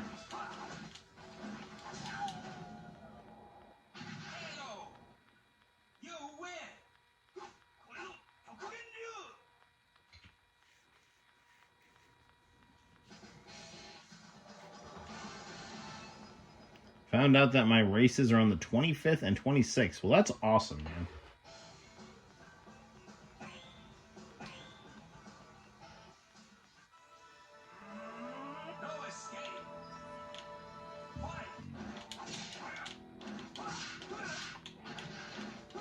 I guess Top Hat Gaming Man just did a new video on like fighters' history and the Capcom lawsuit against Data East.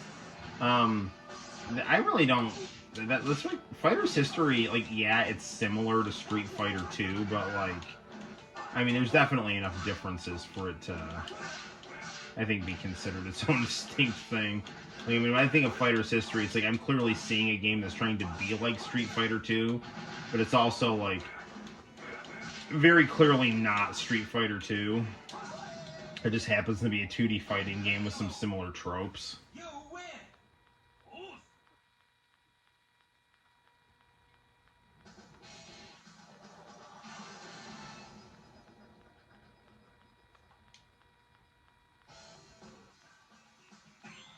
Peace.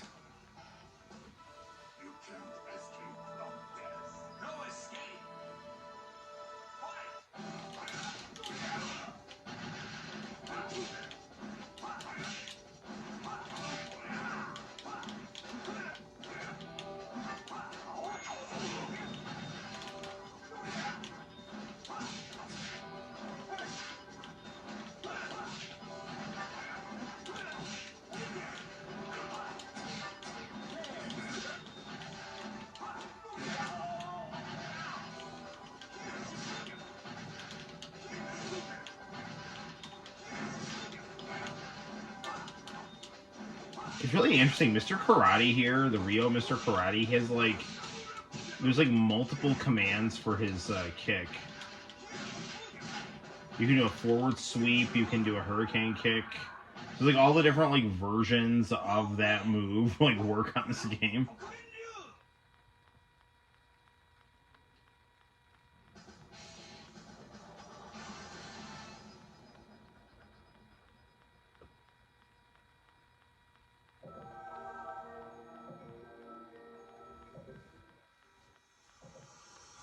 Why have you come here?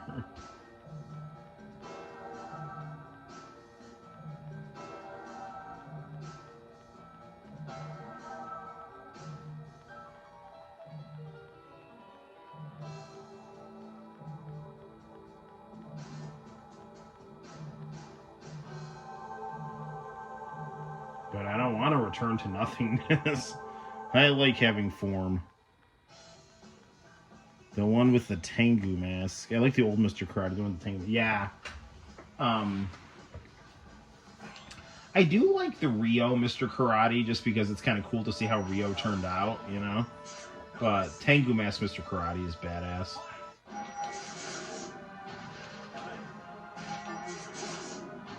Oh, this guy freaking sucks.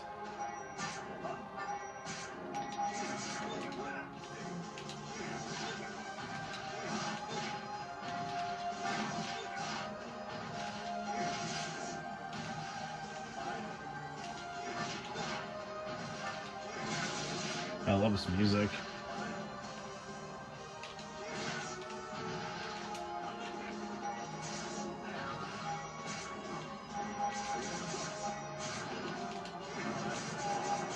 Robert.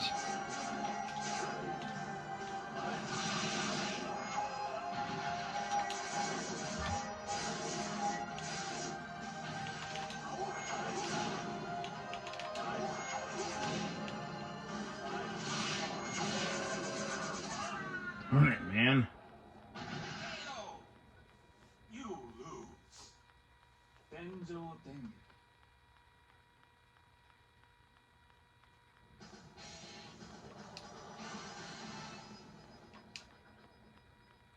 Continue.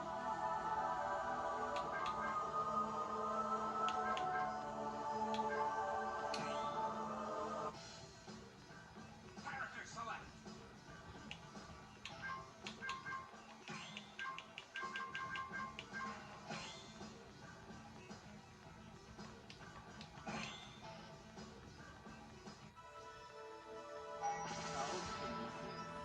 Let's try this again here.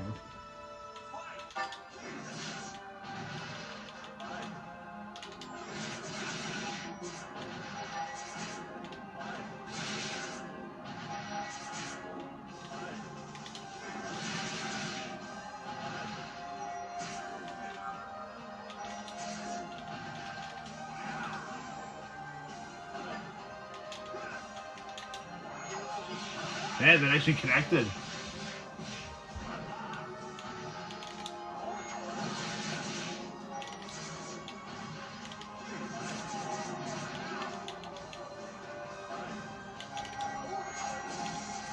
Dude, how did that...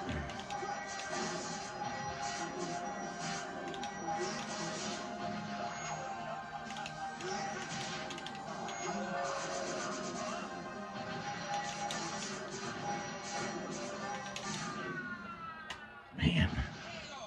This guy sucks.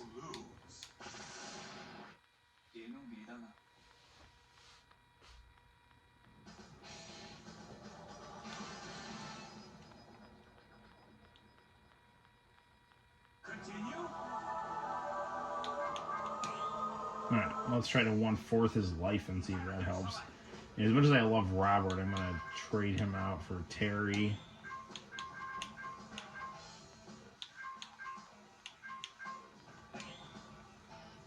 So it will be old Robert and old Terry.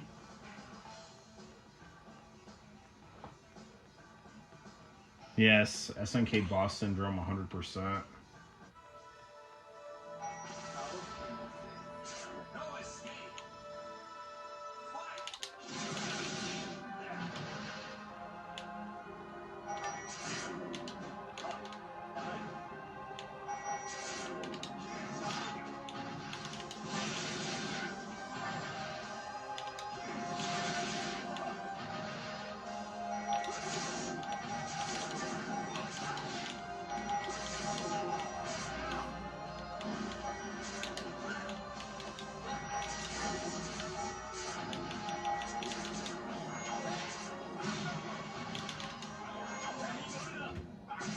Yeah, take that, Buster Wolf. You win. All right. Thank you, Terry.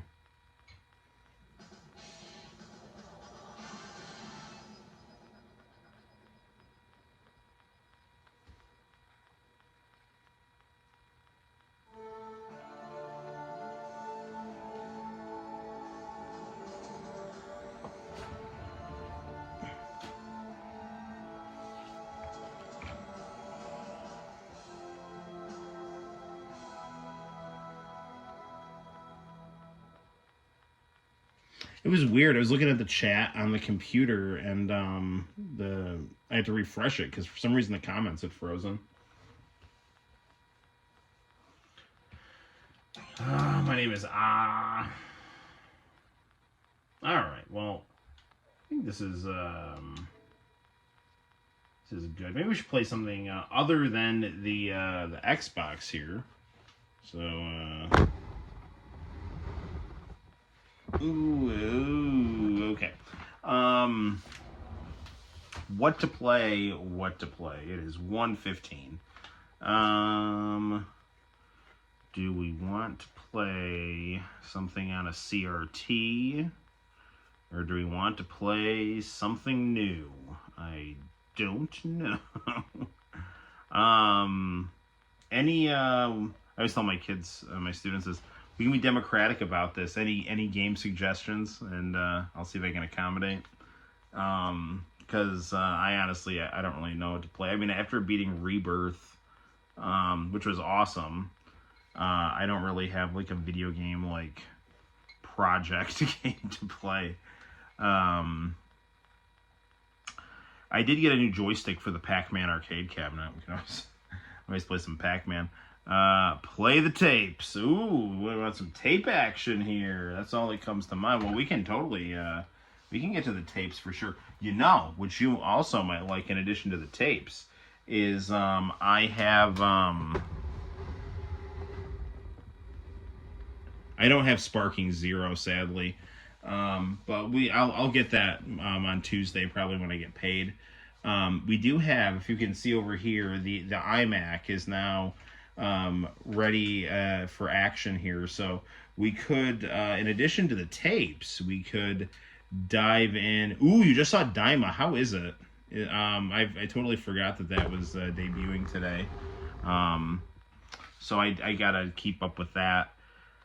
I'm kind of happy that they're doing it episodically because I did not like how they did JoJo's Bizarre Adventure. I didn't like how they did Stone Ocean, where it's like they would just, they'd release like these like batches of episodes, and then like they just like sometimes they just like drop them and you didn't even know they were coming out.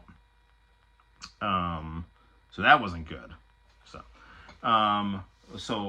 Let's should we retire to the? I don't know if do I really want a snack. I don't know. Let's. I'm try. I haven't been able to like do a lot of expansion to the Ultimate Gaming Rig or whatever. Yeah, we do have the Ultimate Gaming Rig in here. I won a crossword puzzle contest, and actually I saw Wang uploaded a new video about Mallrats 2, which is a pleasant change of pace from his all his weird stuff about here's a guy who ate his own penis, it's like I don't want to hear about this, Anywho, maybe I do want a snack. I don't know. Do I want a snack? Should we go to the kitchen? I don't know. I haven't been able to do my ab workouts, so I don't want to get all like out of shape. Ultimate gaming room, if anything. I have been asked to do like room tour videos on YouTube. Oh, on the topic of stuff that I talk about on YouTube, MySpace is working again. So for like 2 years, MySpace was not working. Like 2022 was the last time I was able to upload anything onto MySpace. And for whatever reason, they just randomly decided to, I don't know, tweak the website or whatever. And now I can upload pictures and my pictures load. So my MySpace is back to working. Maybe I should do a YouTube video about that, And I found out how to kind of better code on Space Hay if you go to like pimp my profile and like generate certain I guess URLs for images, and then you paste those URLs into the kind of the pimp my profile equivalent for Space Hay, it'll it'll make it so that you can like easily customize your Space Hay profile. Speaking of websites going down, the Internet Archive is getting completely bombarded these days. You know what? That's true. So, okay, so I tried to actually get on the Internet Archive yesterday because I was on a bit of a MySpace kick, seeing that it had come back. So I really wanted to like mine into old MySpace pages and like things like that. And the website is just totally down, you know. What is going on? I mean, is it just being attacked by hackers? Like, I heard it was like breached or whatever. So, yeah, that's not good, brother. I don't know, but yeah, the Internet Archive is like, this is the deal, man. You know, as we digitize more and more things, if we don't have something like the Internet Archive, we're gonna lose. I mean, we're going to lose so much. I mean, like, you talking about, like, MySpace. Like, I can't access my original MySpace page from, 2004 because, it just, when MySpace tried to revamp their website, a lot of stuff was lost. The old look of the web, like, the old structure of the website was gone, and thankfully now we have, Friend Project, which is basically just MySpace. But the thing that's scary about Friend Project is if you don't post on Friend Project for 6 months, they kill your page.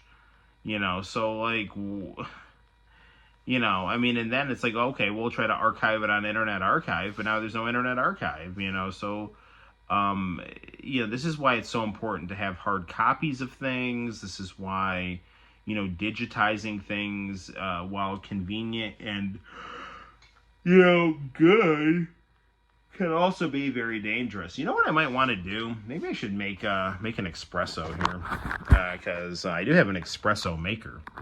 There we go. So let's take a little trip to the kitchen here. We'll turn on the Mac here. So we'll get the Mac going. We'll watch some videos on the Mac, and I also have the Famicom and 3DO onto my Commodore monitor here, so that's good. And then I got this new setup here, which is actually, I think it makes there's like a lot more space in the game room. My neighbor was giving that away, not giving it away, just a garage that was like $5. It's a nice little kind of long TV stand, and yeah, and like I said, I got the gaming chair for like $40, so that's good, Okie dokie. So we started streaming a little earlier. It's one of the few gems present in the modern day internet. Dude, I mean, okay, Arrow, I know you're like younger. What are you, like 19? The Wild West internet was awesome, dude. Like, I just downloaded DuckDuck. What is it called? DuckDuckGo. Like, it's like an alternate search engine to Google. And it's like so much better than Google, like, because Google now like sucks. Like, you get like just all the search results, they're so just like filtered, and like it used to be like you could really just go dig into some crazy random shit back in the day. Like, you're 21, close enough. I'm 41. I'm 20 years older than you.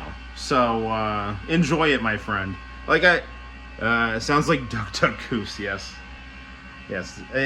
I'm pretty sure it's called Duck Duck Go. Darn it, my thumb keeps getting in the way of the so, because I normally I would have my stand. The way I have things set up right now is I have, Nintendo 1070 is 34. All right. You don't look a day past, I don't know, 24. Yeah. What is up with, hang on a second, I'm trying to like, I'm so, There's one thing that kind of like peeves me, is like a pet peeve, is like I don't want my like thumb all up in the camera. So Google, DuckDuckGo, etc.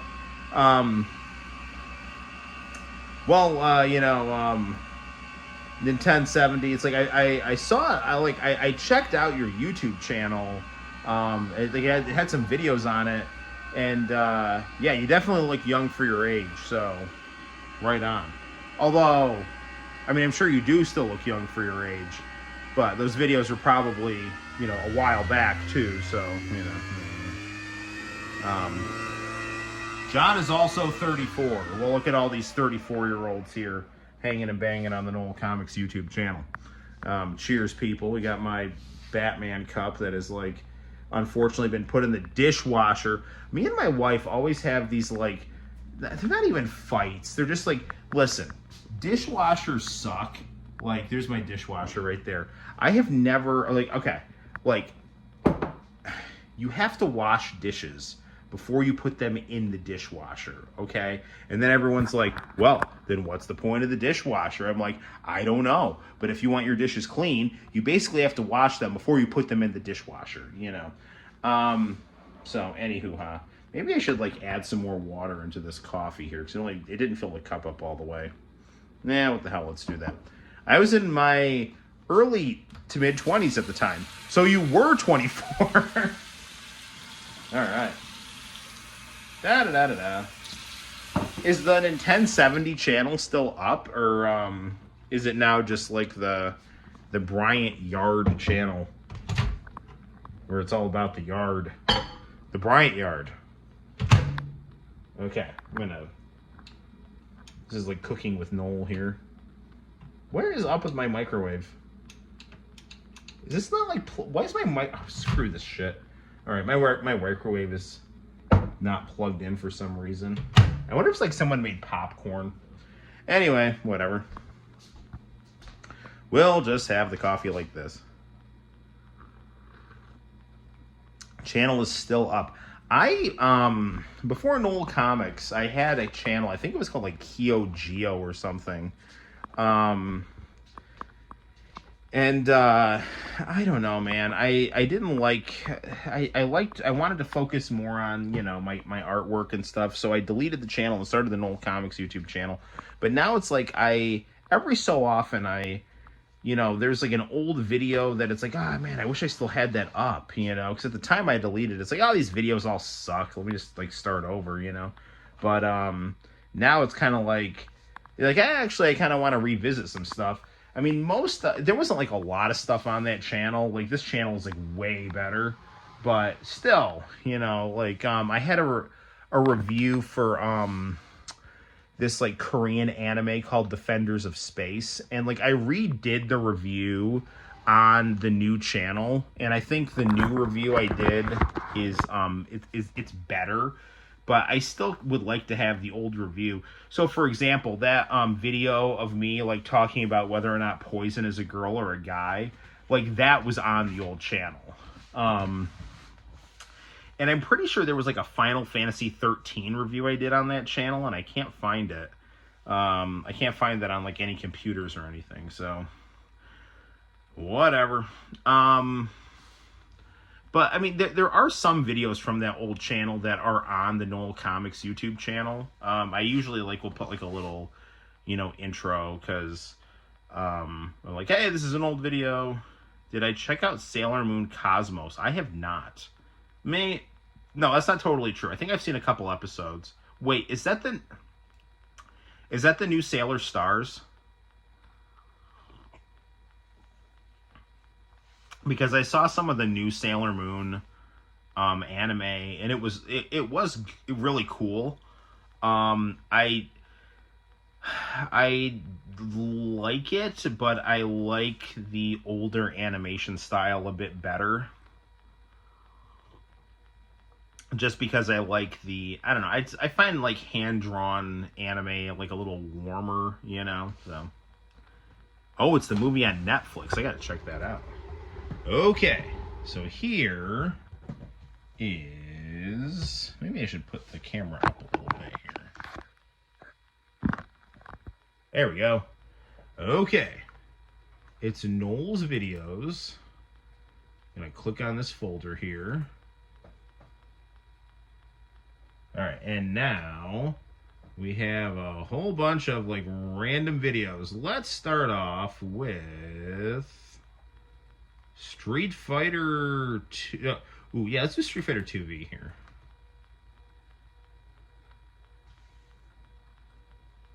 Spinning Mac ball. Make the screen bigger. Ooh.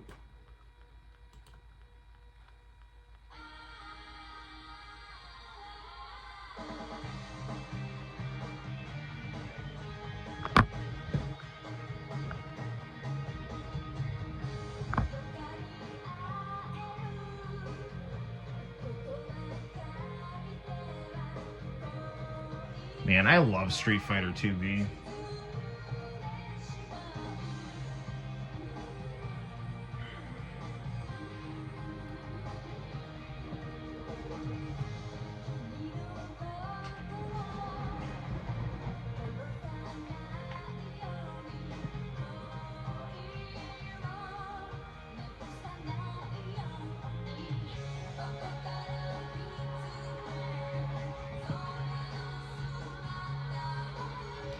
I am really kind of baffled why Capcom does not do more with this property.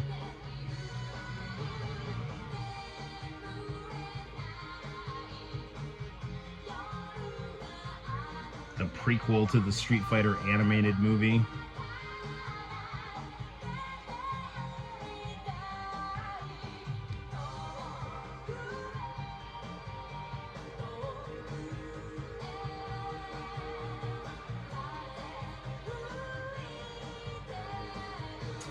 Watch, YouTube will copyright strike this even though you're showing your own videos. These are literally my own files, and I downloaded them from YouTube back in like 2008 or something. I don't even know. Ah, Don Johnson Ken. That's awesome.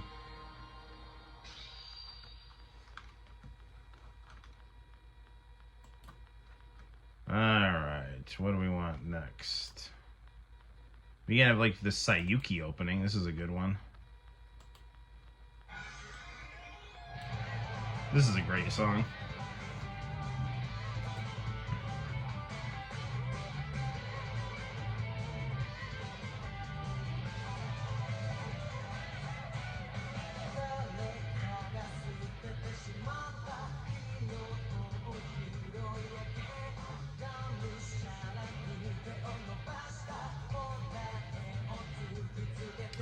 Hideyaki Toku, is it? Is this Hideyaki Toku? No, this isn't Hideyaki Tokunaga. What the hell is this? I can't think of the singer here.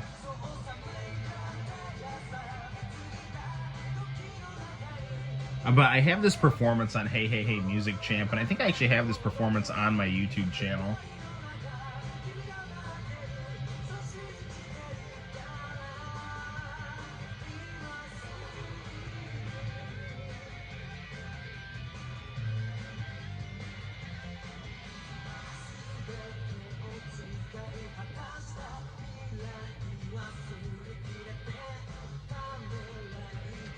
Nothing like a good old AMV.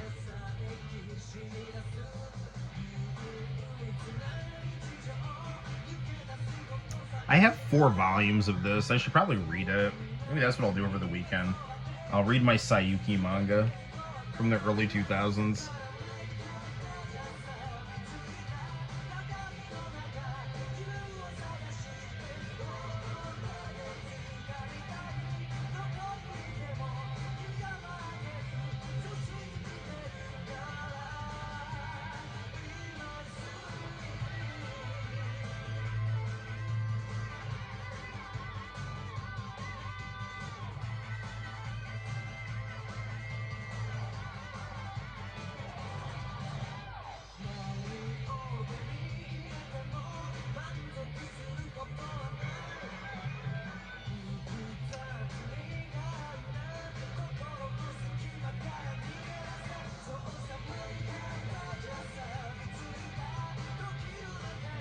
This is like one of the early J-pop songs I heard that really got me into the genre. I remember like hearing this and just like taping it on Hey Hey Hey Music Champ and just thinking like, holy crap, man. They have music that sounds like this in Japan. Like, we don't have anything that sounds as good. I mean, you know, I don't know, maybe like Cisco's The Thong Song, but still no, you know. Although that was a good song.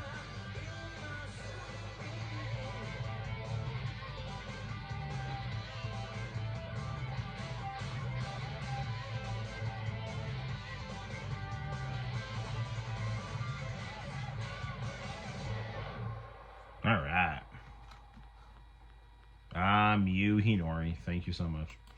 Okay, what else we got here? We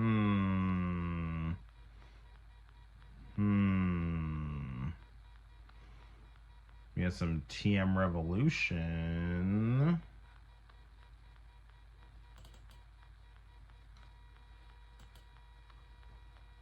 This is one of the most popular videos on my channel. I'm gonna lower this a little. I don't want to wake up my family though. That looks like he's doing the Moon Prism Power makeup. Yes.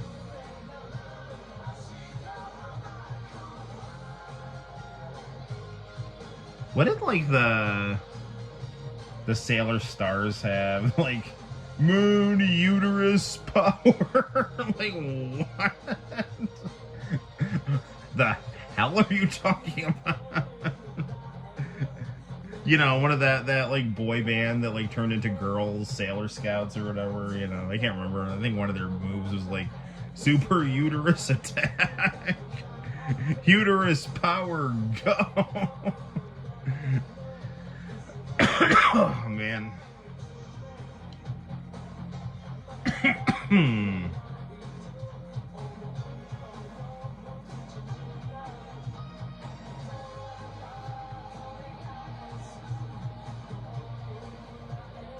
Daisuke Asakura is so cool in this video. This is like maybe my favorite Japanese pop song.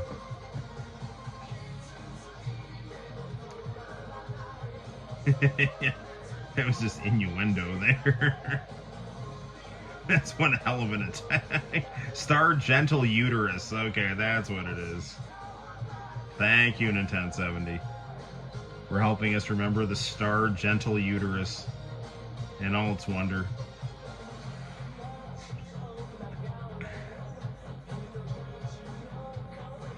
Do you remember like the Aqua Teen Hunger Force where Shake was the drizzle? It's like, like rain power go. You can expect a forecast of vengeance in the very near future. Shake, are you on fire? She call yourself the Fume. Hello, Prince Shop. I'm inquiring about a very large project on the Fume. Hey, check on the drizzle. It's a different guy, and he's dead now. Look, yes, I'm not the drizzle. I'm his friend. I market him. He's not here right now because I'm here. So do. It's like Shake. The print shop called, and they have some concerns about the paper being black and the ink being black. They're afraid people won't be able to read it. Everything must be black, like the storm of justice.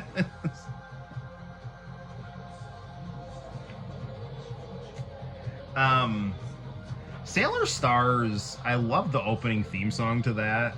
And I really did like the teen hijinks aspect of things, but the whole like killing Tuxedo Mask at the start of the season was like super dumb.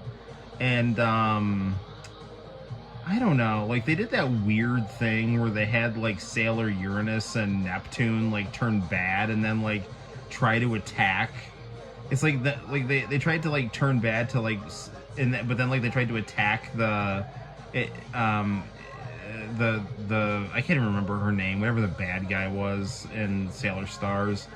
And it's like they like killed like a bunch. They killed like some of the good guys. It's like Dude, if you're gonna like do like a fake heel turn, you don't like kill your friends in the process. What are you doing? You know?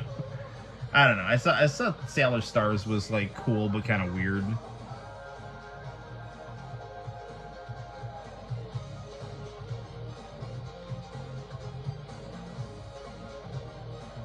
But I mean, I guess everything worked out in the end, so.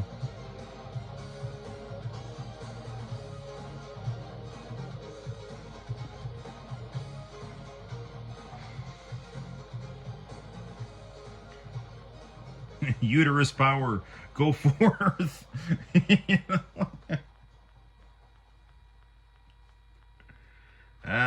Okay, TM Revolution. Excellent work. Actually, that's Daisuke Asakura expand to Takanori Nishikawa, black or white, the original version.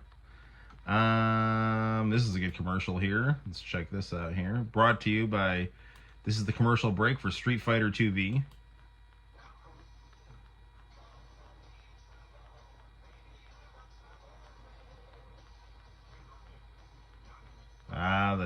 The audio is kind of muffled though.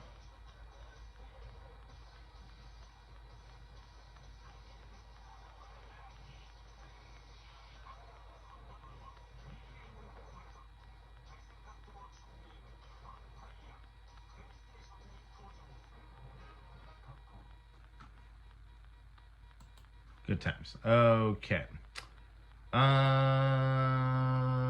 Ooh, Yu-Gi-Oh! Season 0. This is a good one.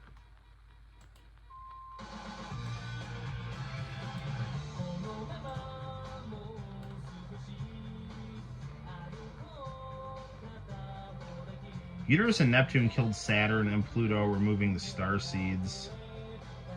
Yeah, what the hell was up with that?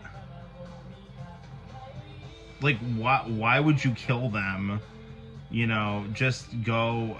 Like, was that part of their plan? Like, hey, like, kill us so you can gain the trust of the bad guy? Like.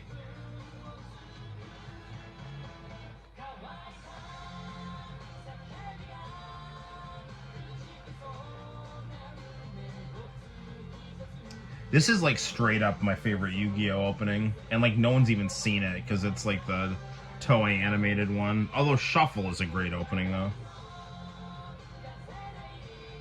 I like, as much as I like the Yu-Gi-Oh card game, I like this Yu-Gi-Oh better when it was like just more about games in general, you know. Dude, and when I was at SUNY Cortland in art school, I used to listen to this all the time while I like messed around in Photoshop. Play at higher game. Now, I hope we don't get in trouble for this, but this is a performance from Music Station, and sometimes Music Station gets us in trouble, but this is one of my all-time favorite performances. It's Yuki Kimura's Summer Rain, produced by Daisuke Asakura.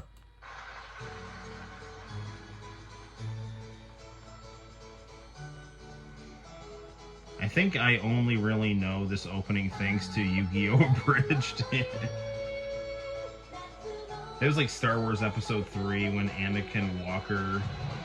Sorry, when Anakin Skywalker... When they went Anakin Skywalker on them.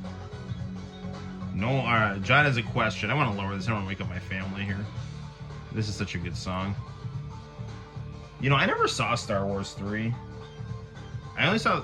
Like, I've seen, like, the original trilogy, like, multiple times, but I've never seen episodes 2, 3, and then the last two of the new trilogy that everybody hated. I thought the original, like, one of the new trilogy, where it was basically just A New Hope with character swaps, was fine. Yuki Kimura was so hot. And like Daisuke Asakura was like super cool on the keyboards here.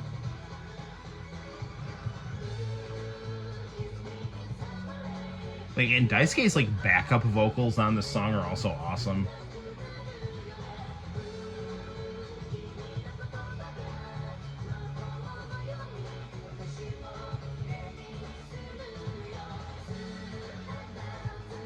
Why is the playing of the video in this format okay, but on a YouTube video now. I have no idea, dude. I'm just hoping I don't get in trouble for showing this stuff, but it really deserves to be preserved for the historical record, you know?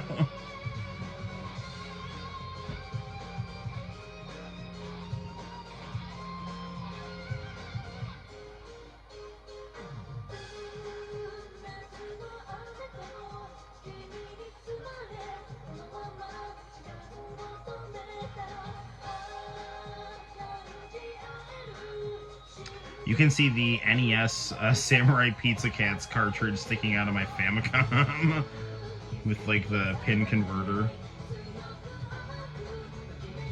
This is my favorite Yuki Kimura song. Yeah, nothing about YouTube is consistent, John. It's just a giant mess. I mean, I love my benevolent YouTube overlords. Please don't give me strikes. I'll be good. Kiss me inside my lane.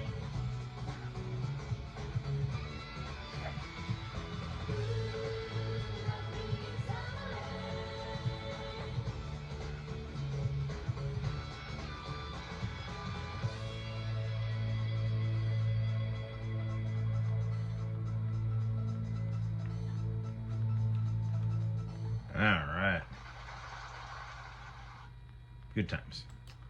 Okay, what do we got here? What is this one? Ooh, this is Beetleborgs. This was like a Sega anime.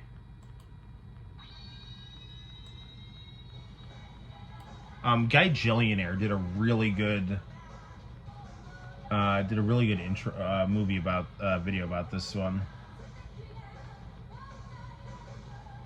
Sailor Moon Arn. Yeah, no, I mean, I really like Sailor Moon. I would say the original is probably my favorite, but I like the stuff with Chibi Usa. Like, I like the kind of family sitcom aspect of the, you know, when they kind of get into that kind of stuff.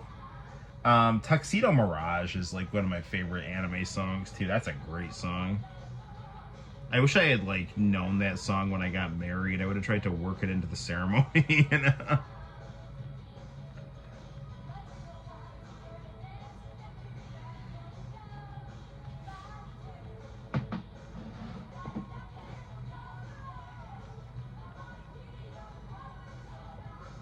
Let's spend the night together now.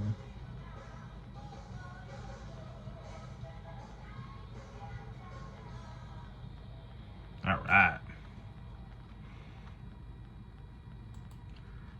Okay, what else we got here? How about a Dragon Ball GT eye drop commercial?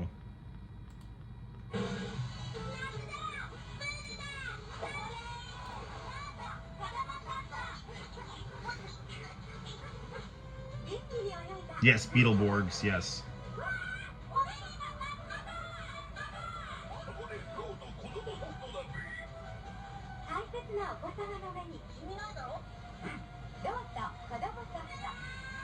Yeah, Ronin Warriors is awesome. I love how the opening is like a Japanese version of It's a Sin by the Pet Shop Boys.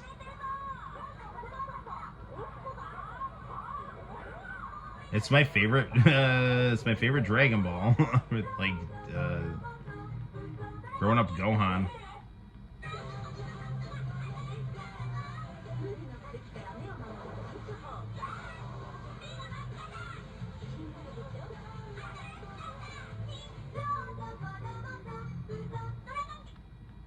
I got a dragon case.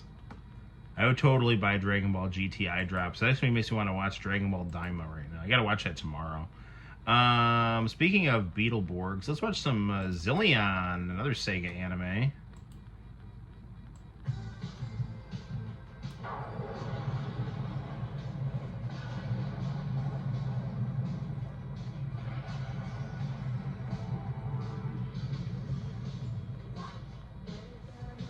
So, remember seeing them on fan sub Dragon Ball tapes. Hell yeah.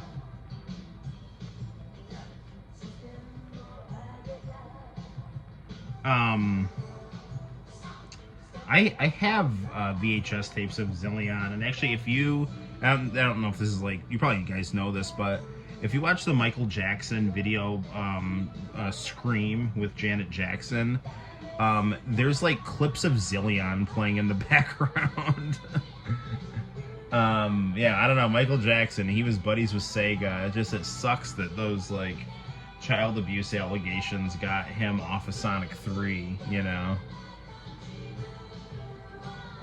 I don't believe for a second that he was not quote unquote satisfied with the chiptune technology of the Sega Genesis, because like Michael Jackson's a Moonwalker, I've got that on the Master System and the Genesis, and his songs sounded perfectly fine, and he lent his likeness to them. So the idea that that was like, you know, a deal breaker for Sonic 3 is bullshit, I think.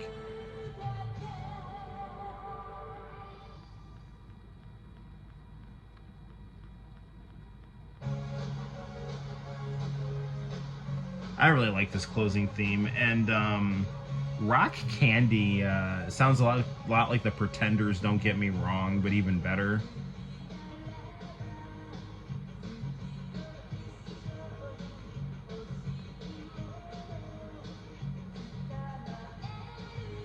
I really like the Jotaro Whitesnake you know, picture sticker that I have in the corner of this computer monitor.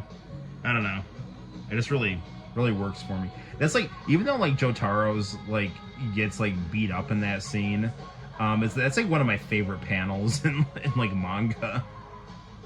Like those CDs just like slicing through Jotaro.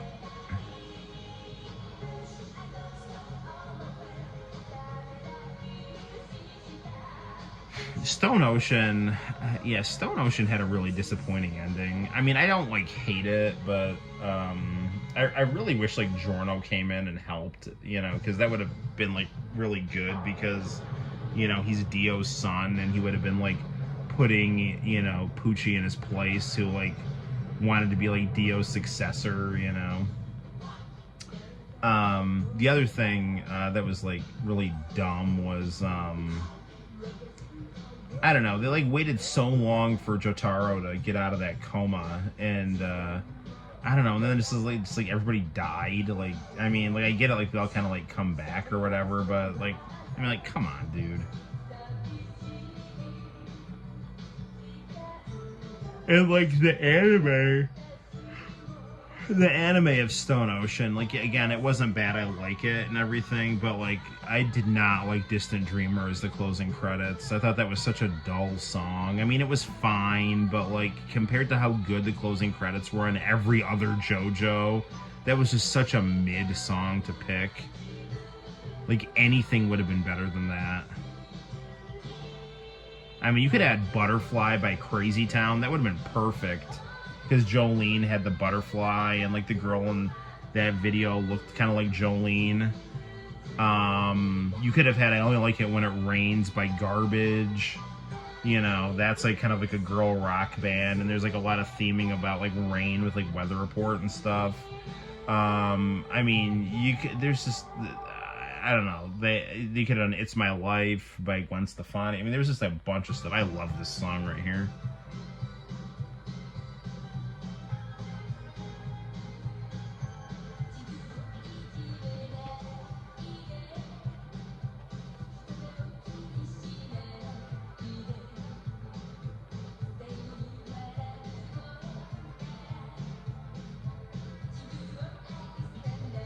Yeah, I remember like the first time I heard like "Don't Get Me Wrong" by the Pretenders. I'm like, oh hey, it's Rock Candy from Zillion.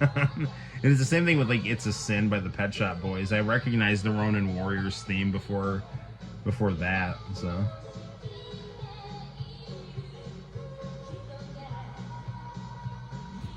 look, the Billy Mays bobblehead that Diego got us is really enjoying this. So.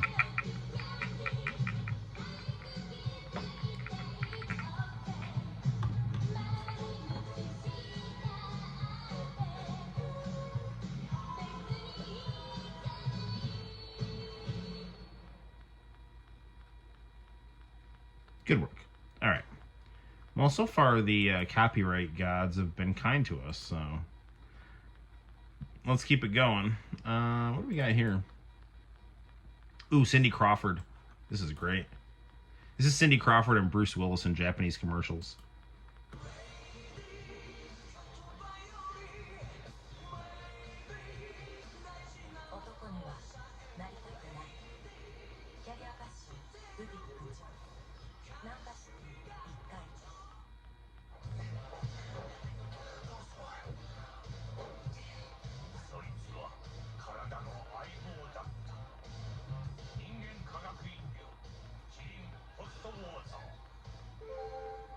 I love the commercial. I love both those commercials.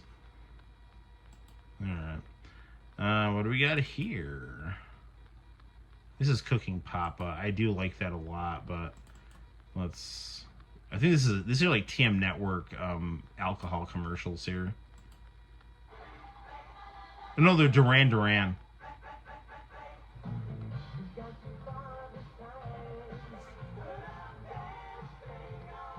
I think this is like for scotch or something.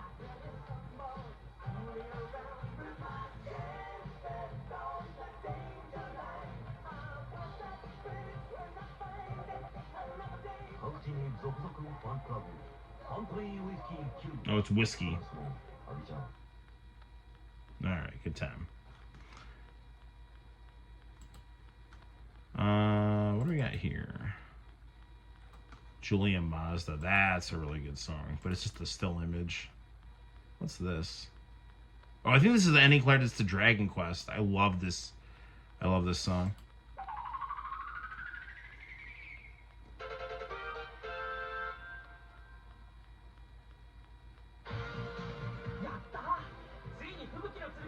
Yume wo shinjite.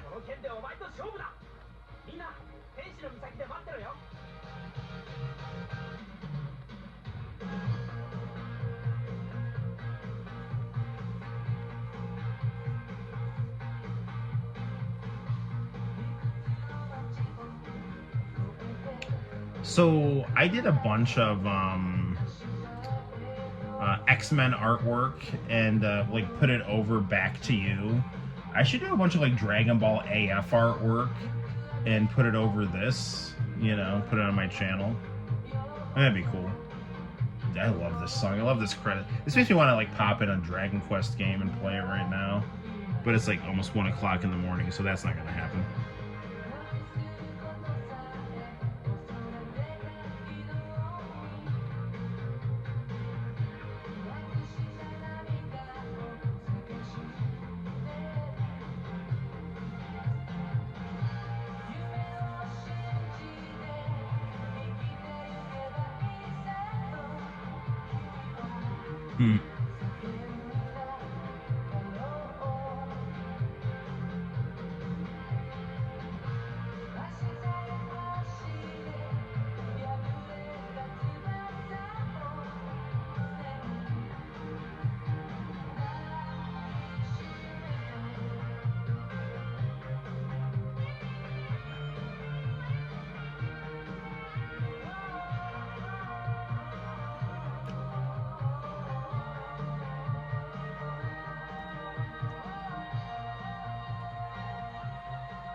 That is such...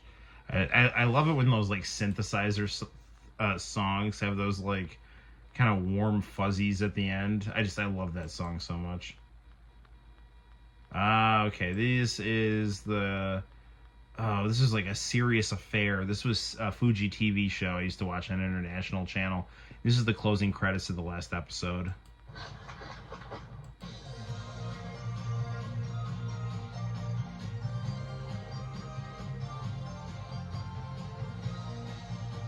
Now the actual closing credits to like the individual episodes were like really cool because the characters were like flying around in a kaleidoscope and it was just like really cool.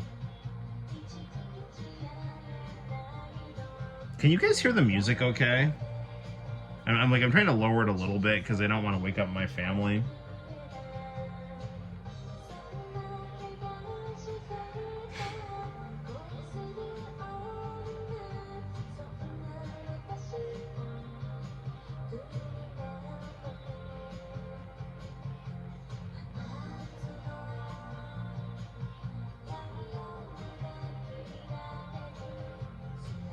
Okay.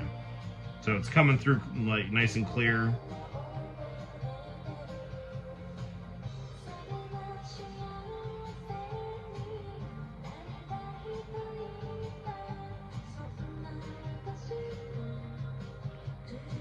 Man, this takes me right back to like 2000, 2001 international channel. I don't know, man. I've said it before, but like every once in a while, I'll have these dreams that like WCW is back on there, or international channel is back on the air, and it's just always on this like weird, really high channel on the dial, and it's just like, I don't know. And I'm just filled with, you know, excitement and happiness, and then I wake up and it's not there. You know? All right, good times. What else we got on here? What's this? This is the Dragon Ball Kai opening, and the format is all messed up for the screen here. What's this? We just did that one. Okay.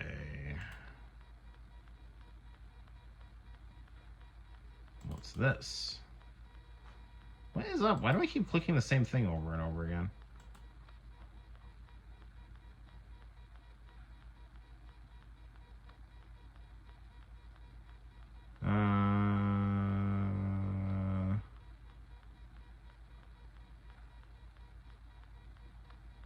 This is a good one. Some TM Network here. Thrilling Rock and Roll Street Resistance. This is another pretty popular video I have on my channel.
This is like one of TM Network's prettiest songs, I think.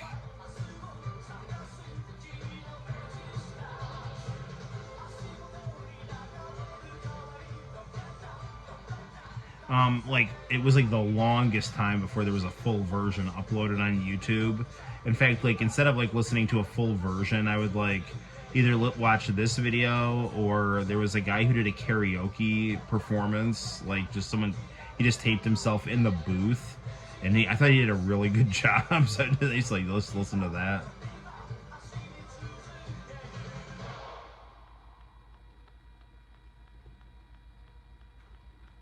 That's so good. All right. What else we got here? Should probably go to bed pretty soon, but.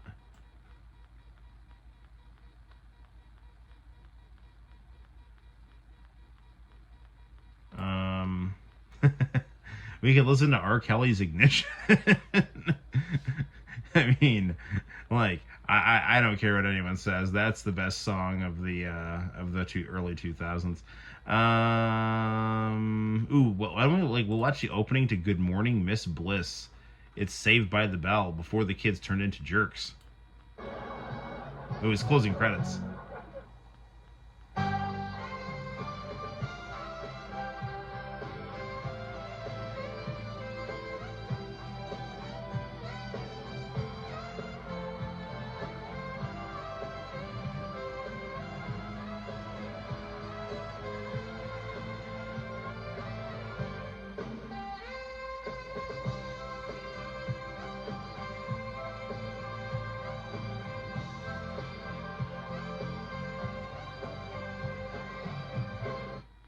Good times.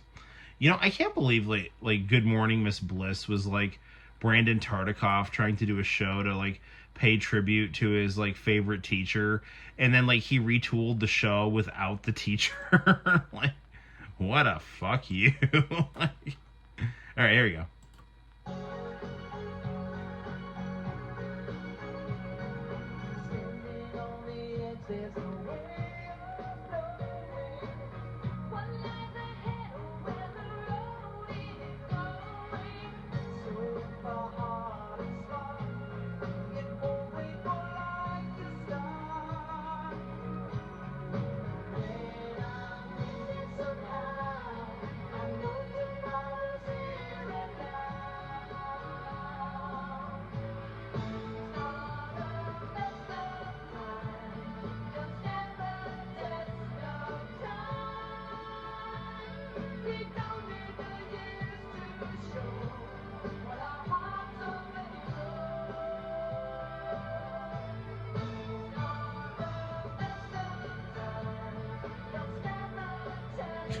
That guy was cool as hell. Milo is awesome.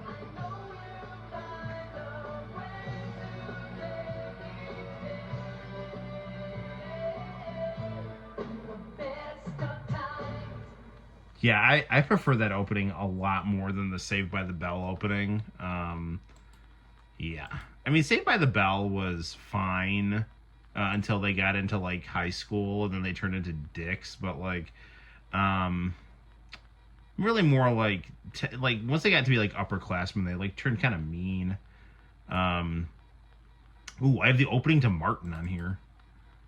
All right, people, you ready to get some Martin?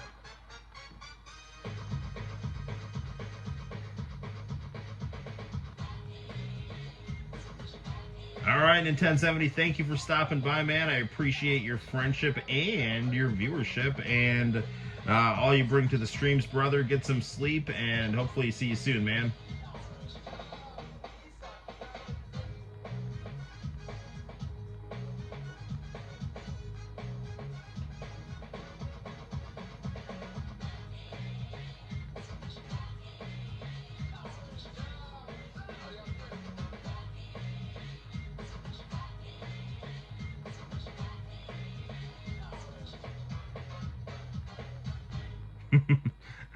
I'll never forget. I was like in, I think I was like fourth grade, and I was like playing soccer with my friends, like on the street. It was like just very idyllic, you know, just kids playing in the suburbs, like kind of just like working class, middle class, just like we could like kind of just play in the street, you know.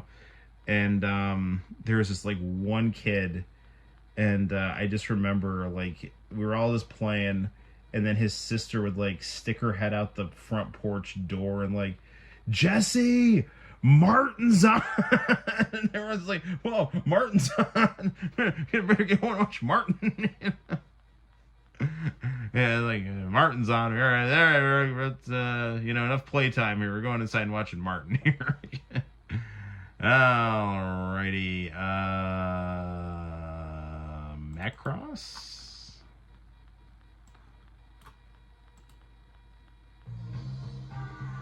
This might be a good song to sign off on, actually. It's very soothing. The original version of Ignition was good, but the remix was better. In my opinion.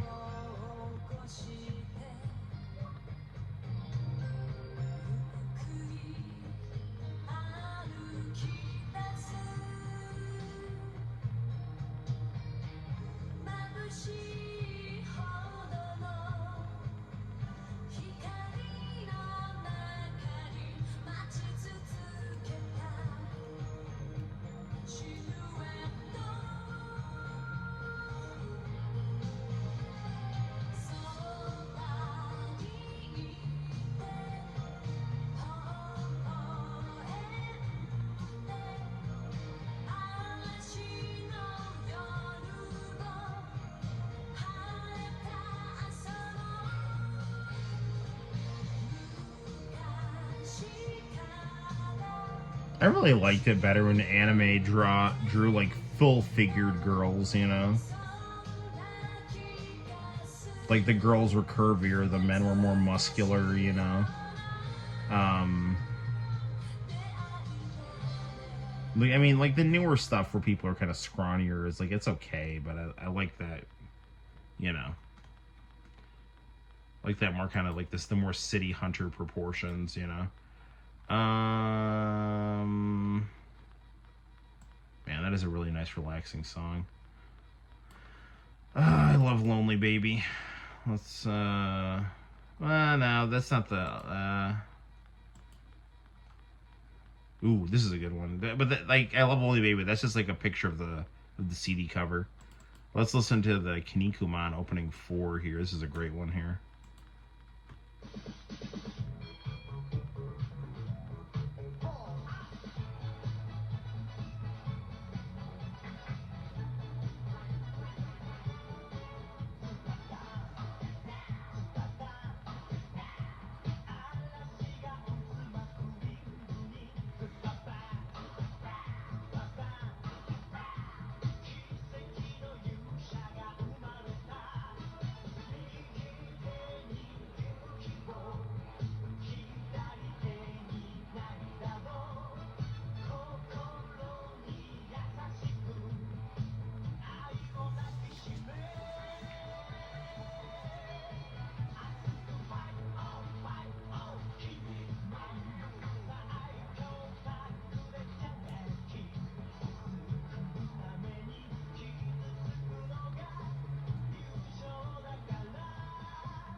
Nice.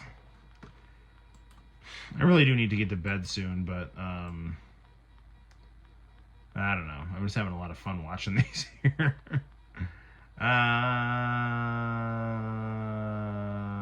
We could close off with Ayumi Hamasaki singing "Hold on Me."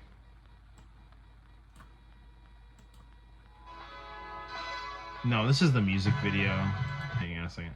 I mean, yeah, that is good, but, like, yeah, okay. What the hell? Let's watch it. Let me lower it a little bit here. I don't think it's the whole music video, though. Which is, I guess would be fine. It's a real copy, too. It's not a burn. But it skips during one of the opening movies. Like, you can't get past the opening movie without hitting start. But the game itself does work. Which I thought, for some reason, I thought it didn't work. Maybe I just asked it, but... Oh, yeah, no, okay, it freezes at this point. That was what it was. Okay. Alright. Okay, this is like my all-time favorite K-pop song. Alright. After this, I should probably go to bed. It's H.O.T.'s We Are the Future. The audio might be kind of muffled on it, though.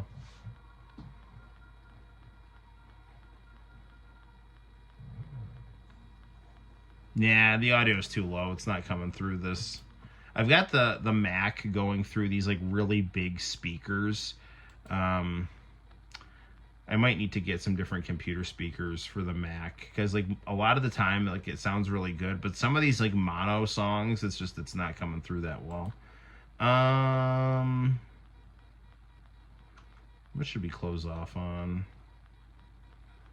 Guile's theme goes with everything. What is this? Oh, these are amazing. All right, watch this. Computer, resume program.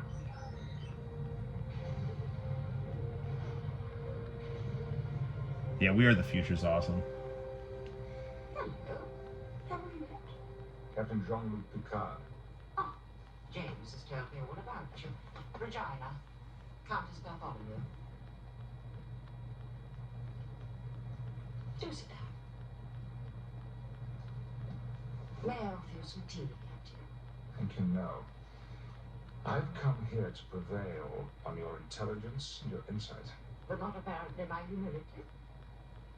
Credit where credit is due, madam. I can see you're a woman not only of breeding, but of wit and sagacity. And you, sir, are a man of charm and guile.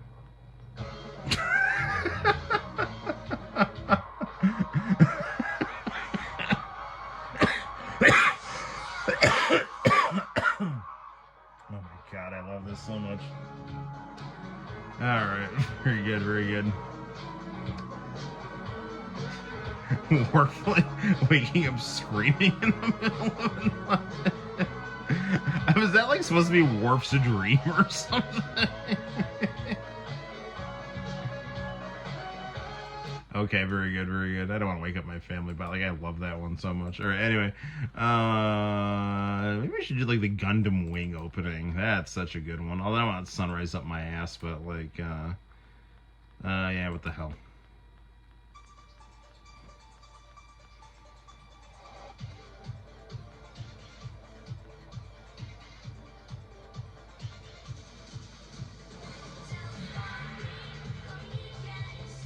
This is like one of my all-time favorite anime songs.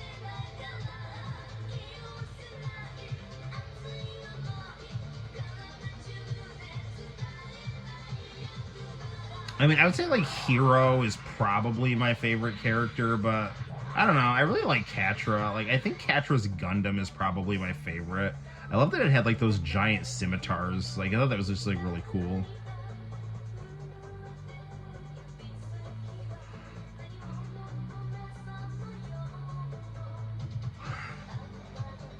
Dude, I mean, this anime, just as much as Dragon Ball Z, was like hugely responsible for anime taking off in the United States. Like serious anime, like, you know. I mean, this was like the first anime that the first anime series that I watched that was like, holy shit, like this is like really like pretty deep stuff, you know. Like this is like well written literature right here. I think I have 10 years after on here too. Actually, I know I do.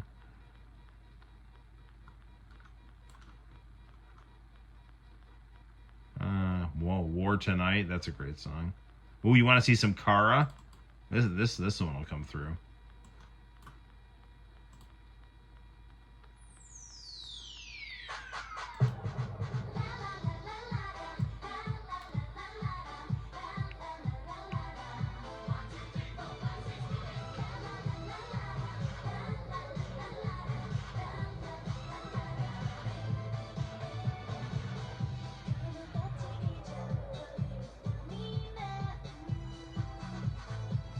Alright, after Kara, I probably should go to bed.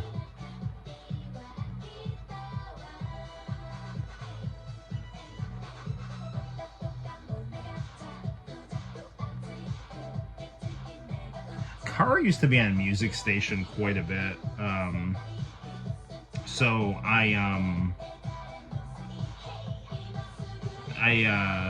I would hear the Japanese versions of their songs instead of the Korean ones, but yeah, they were awesome. They were like super popular in Japan as well as Korea.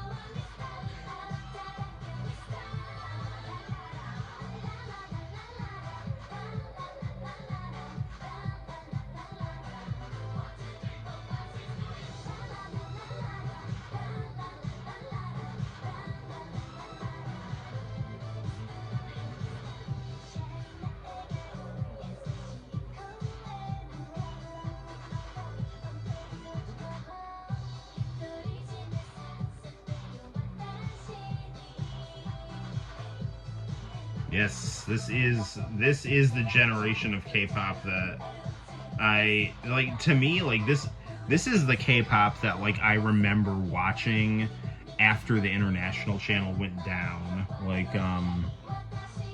it was like that late 90s, early 2000s stuff on international channel with like Revolution and Music Video Heaven and Korean Music Countdown. And then there was kind of like a couple of years where I couldn't see any of it, and then I started like, you know, going to my friend's house. He would like torrent episodes of Music Station, and you know, so that's how I would like find out what was popping, you know.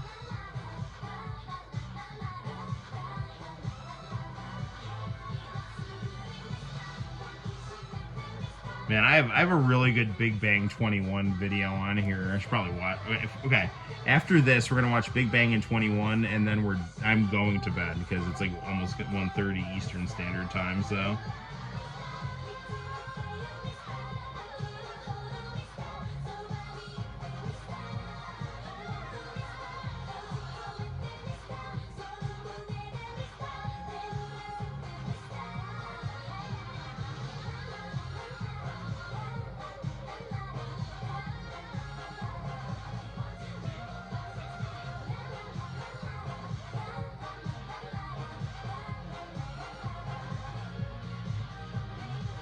Yeah, you guys need to, you know, I mean, Facebook's all well and good, but we all know that Friend Project, that's where you need to really be hanging out.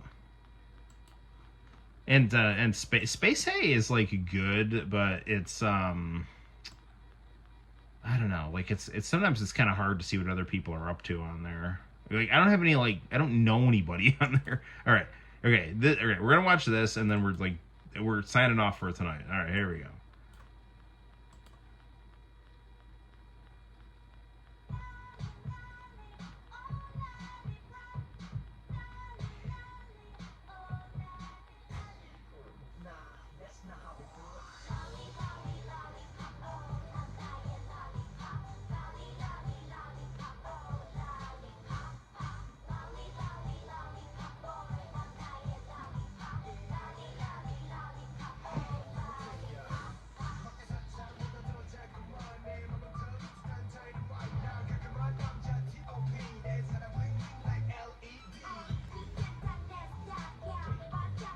I have heard of the Fairy Tale anime. I have one of the mangas of it.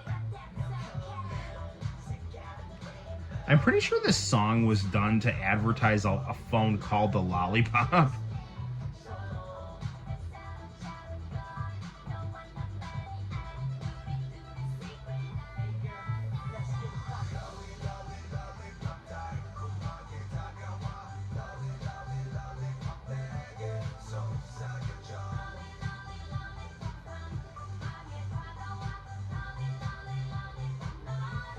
Like, this video is, like, phenomenal.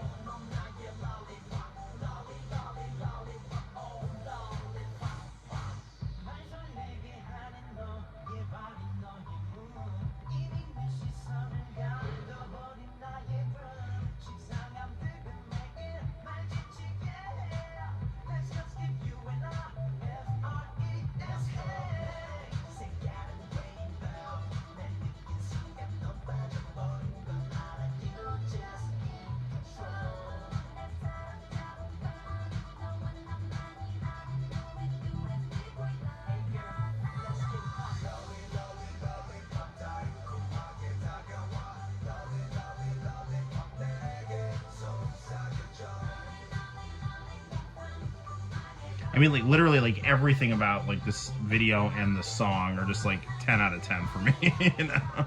Just, like, the vibe, the dancing, the beat, everything. The rapping and singing.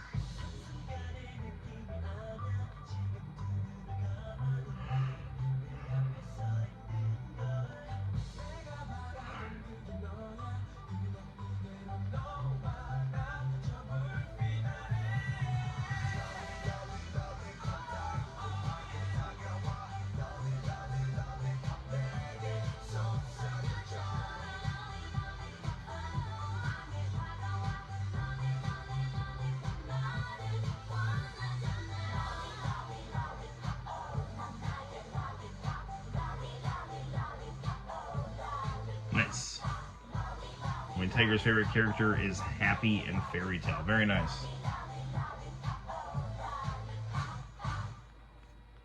Alright. Good stuff.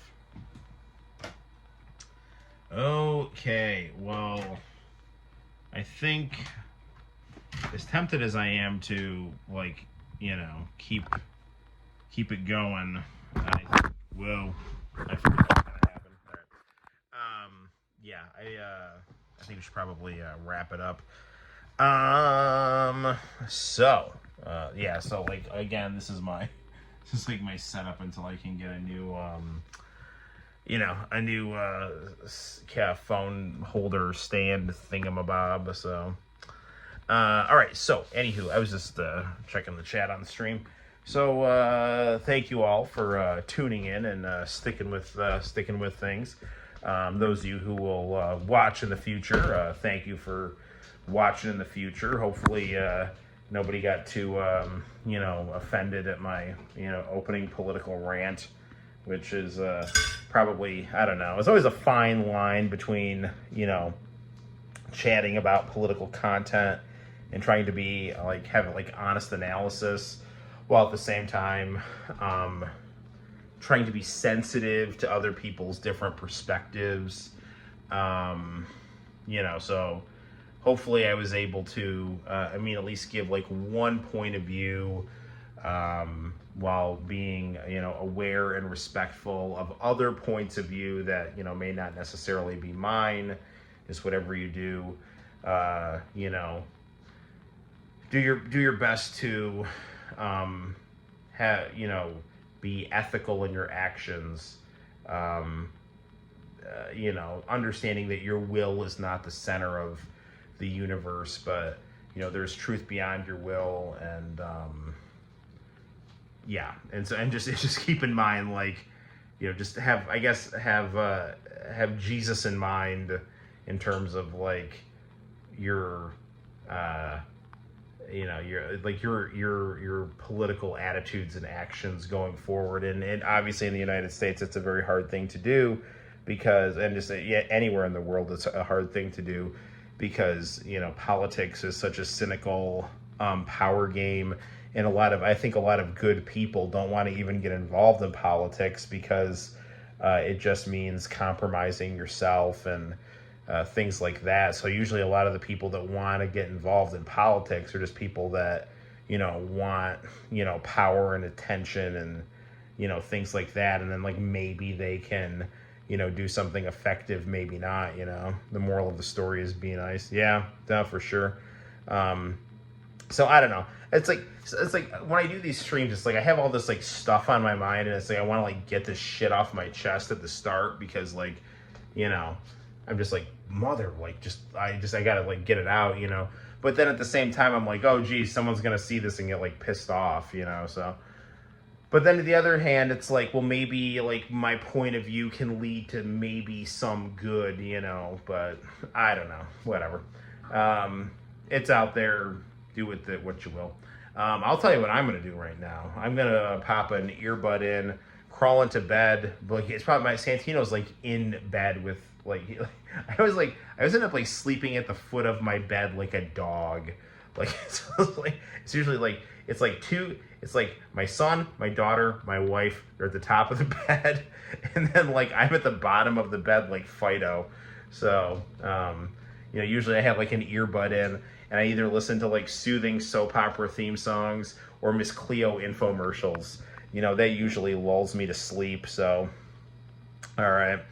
Okay. Well, it is a 3-day weekend for me, so don't be surprised if we maybe can get another stream going on either Saturday or Sunday.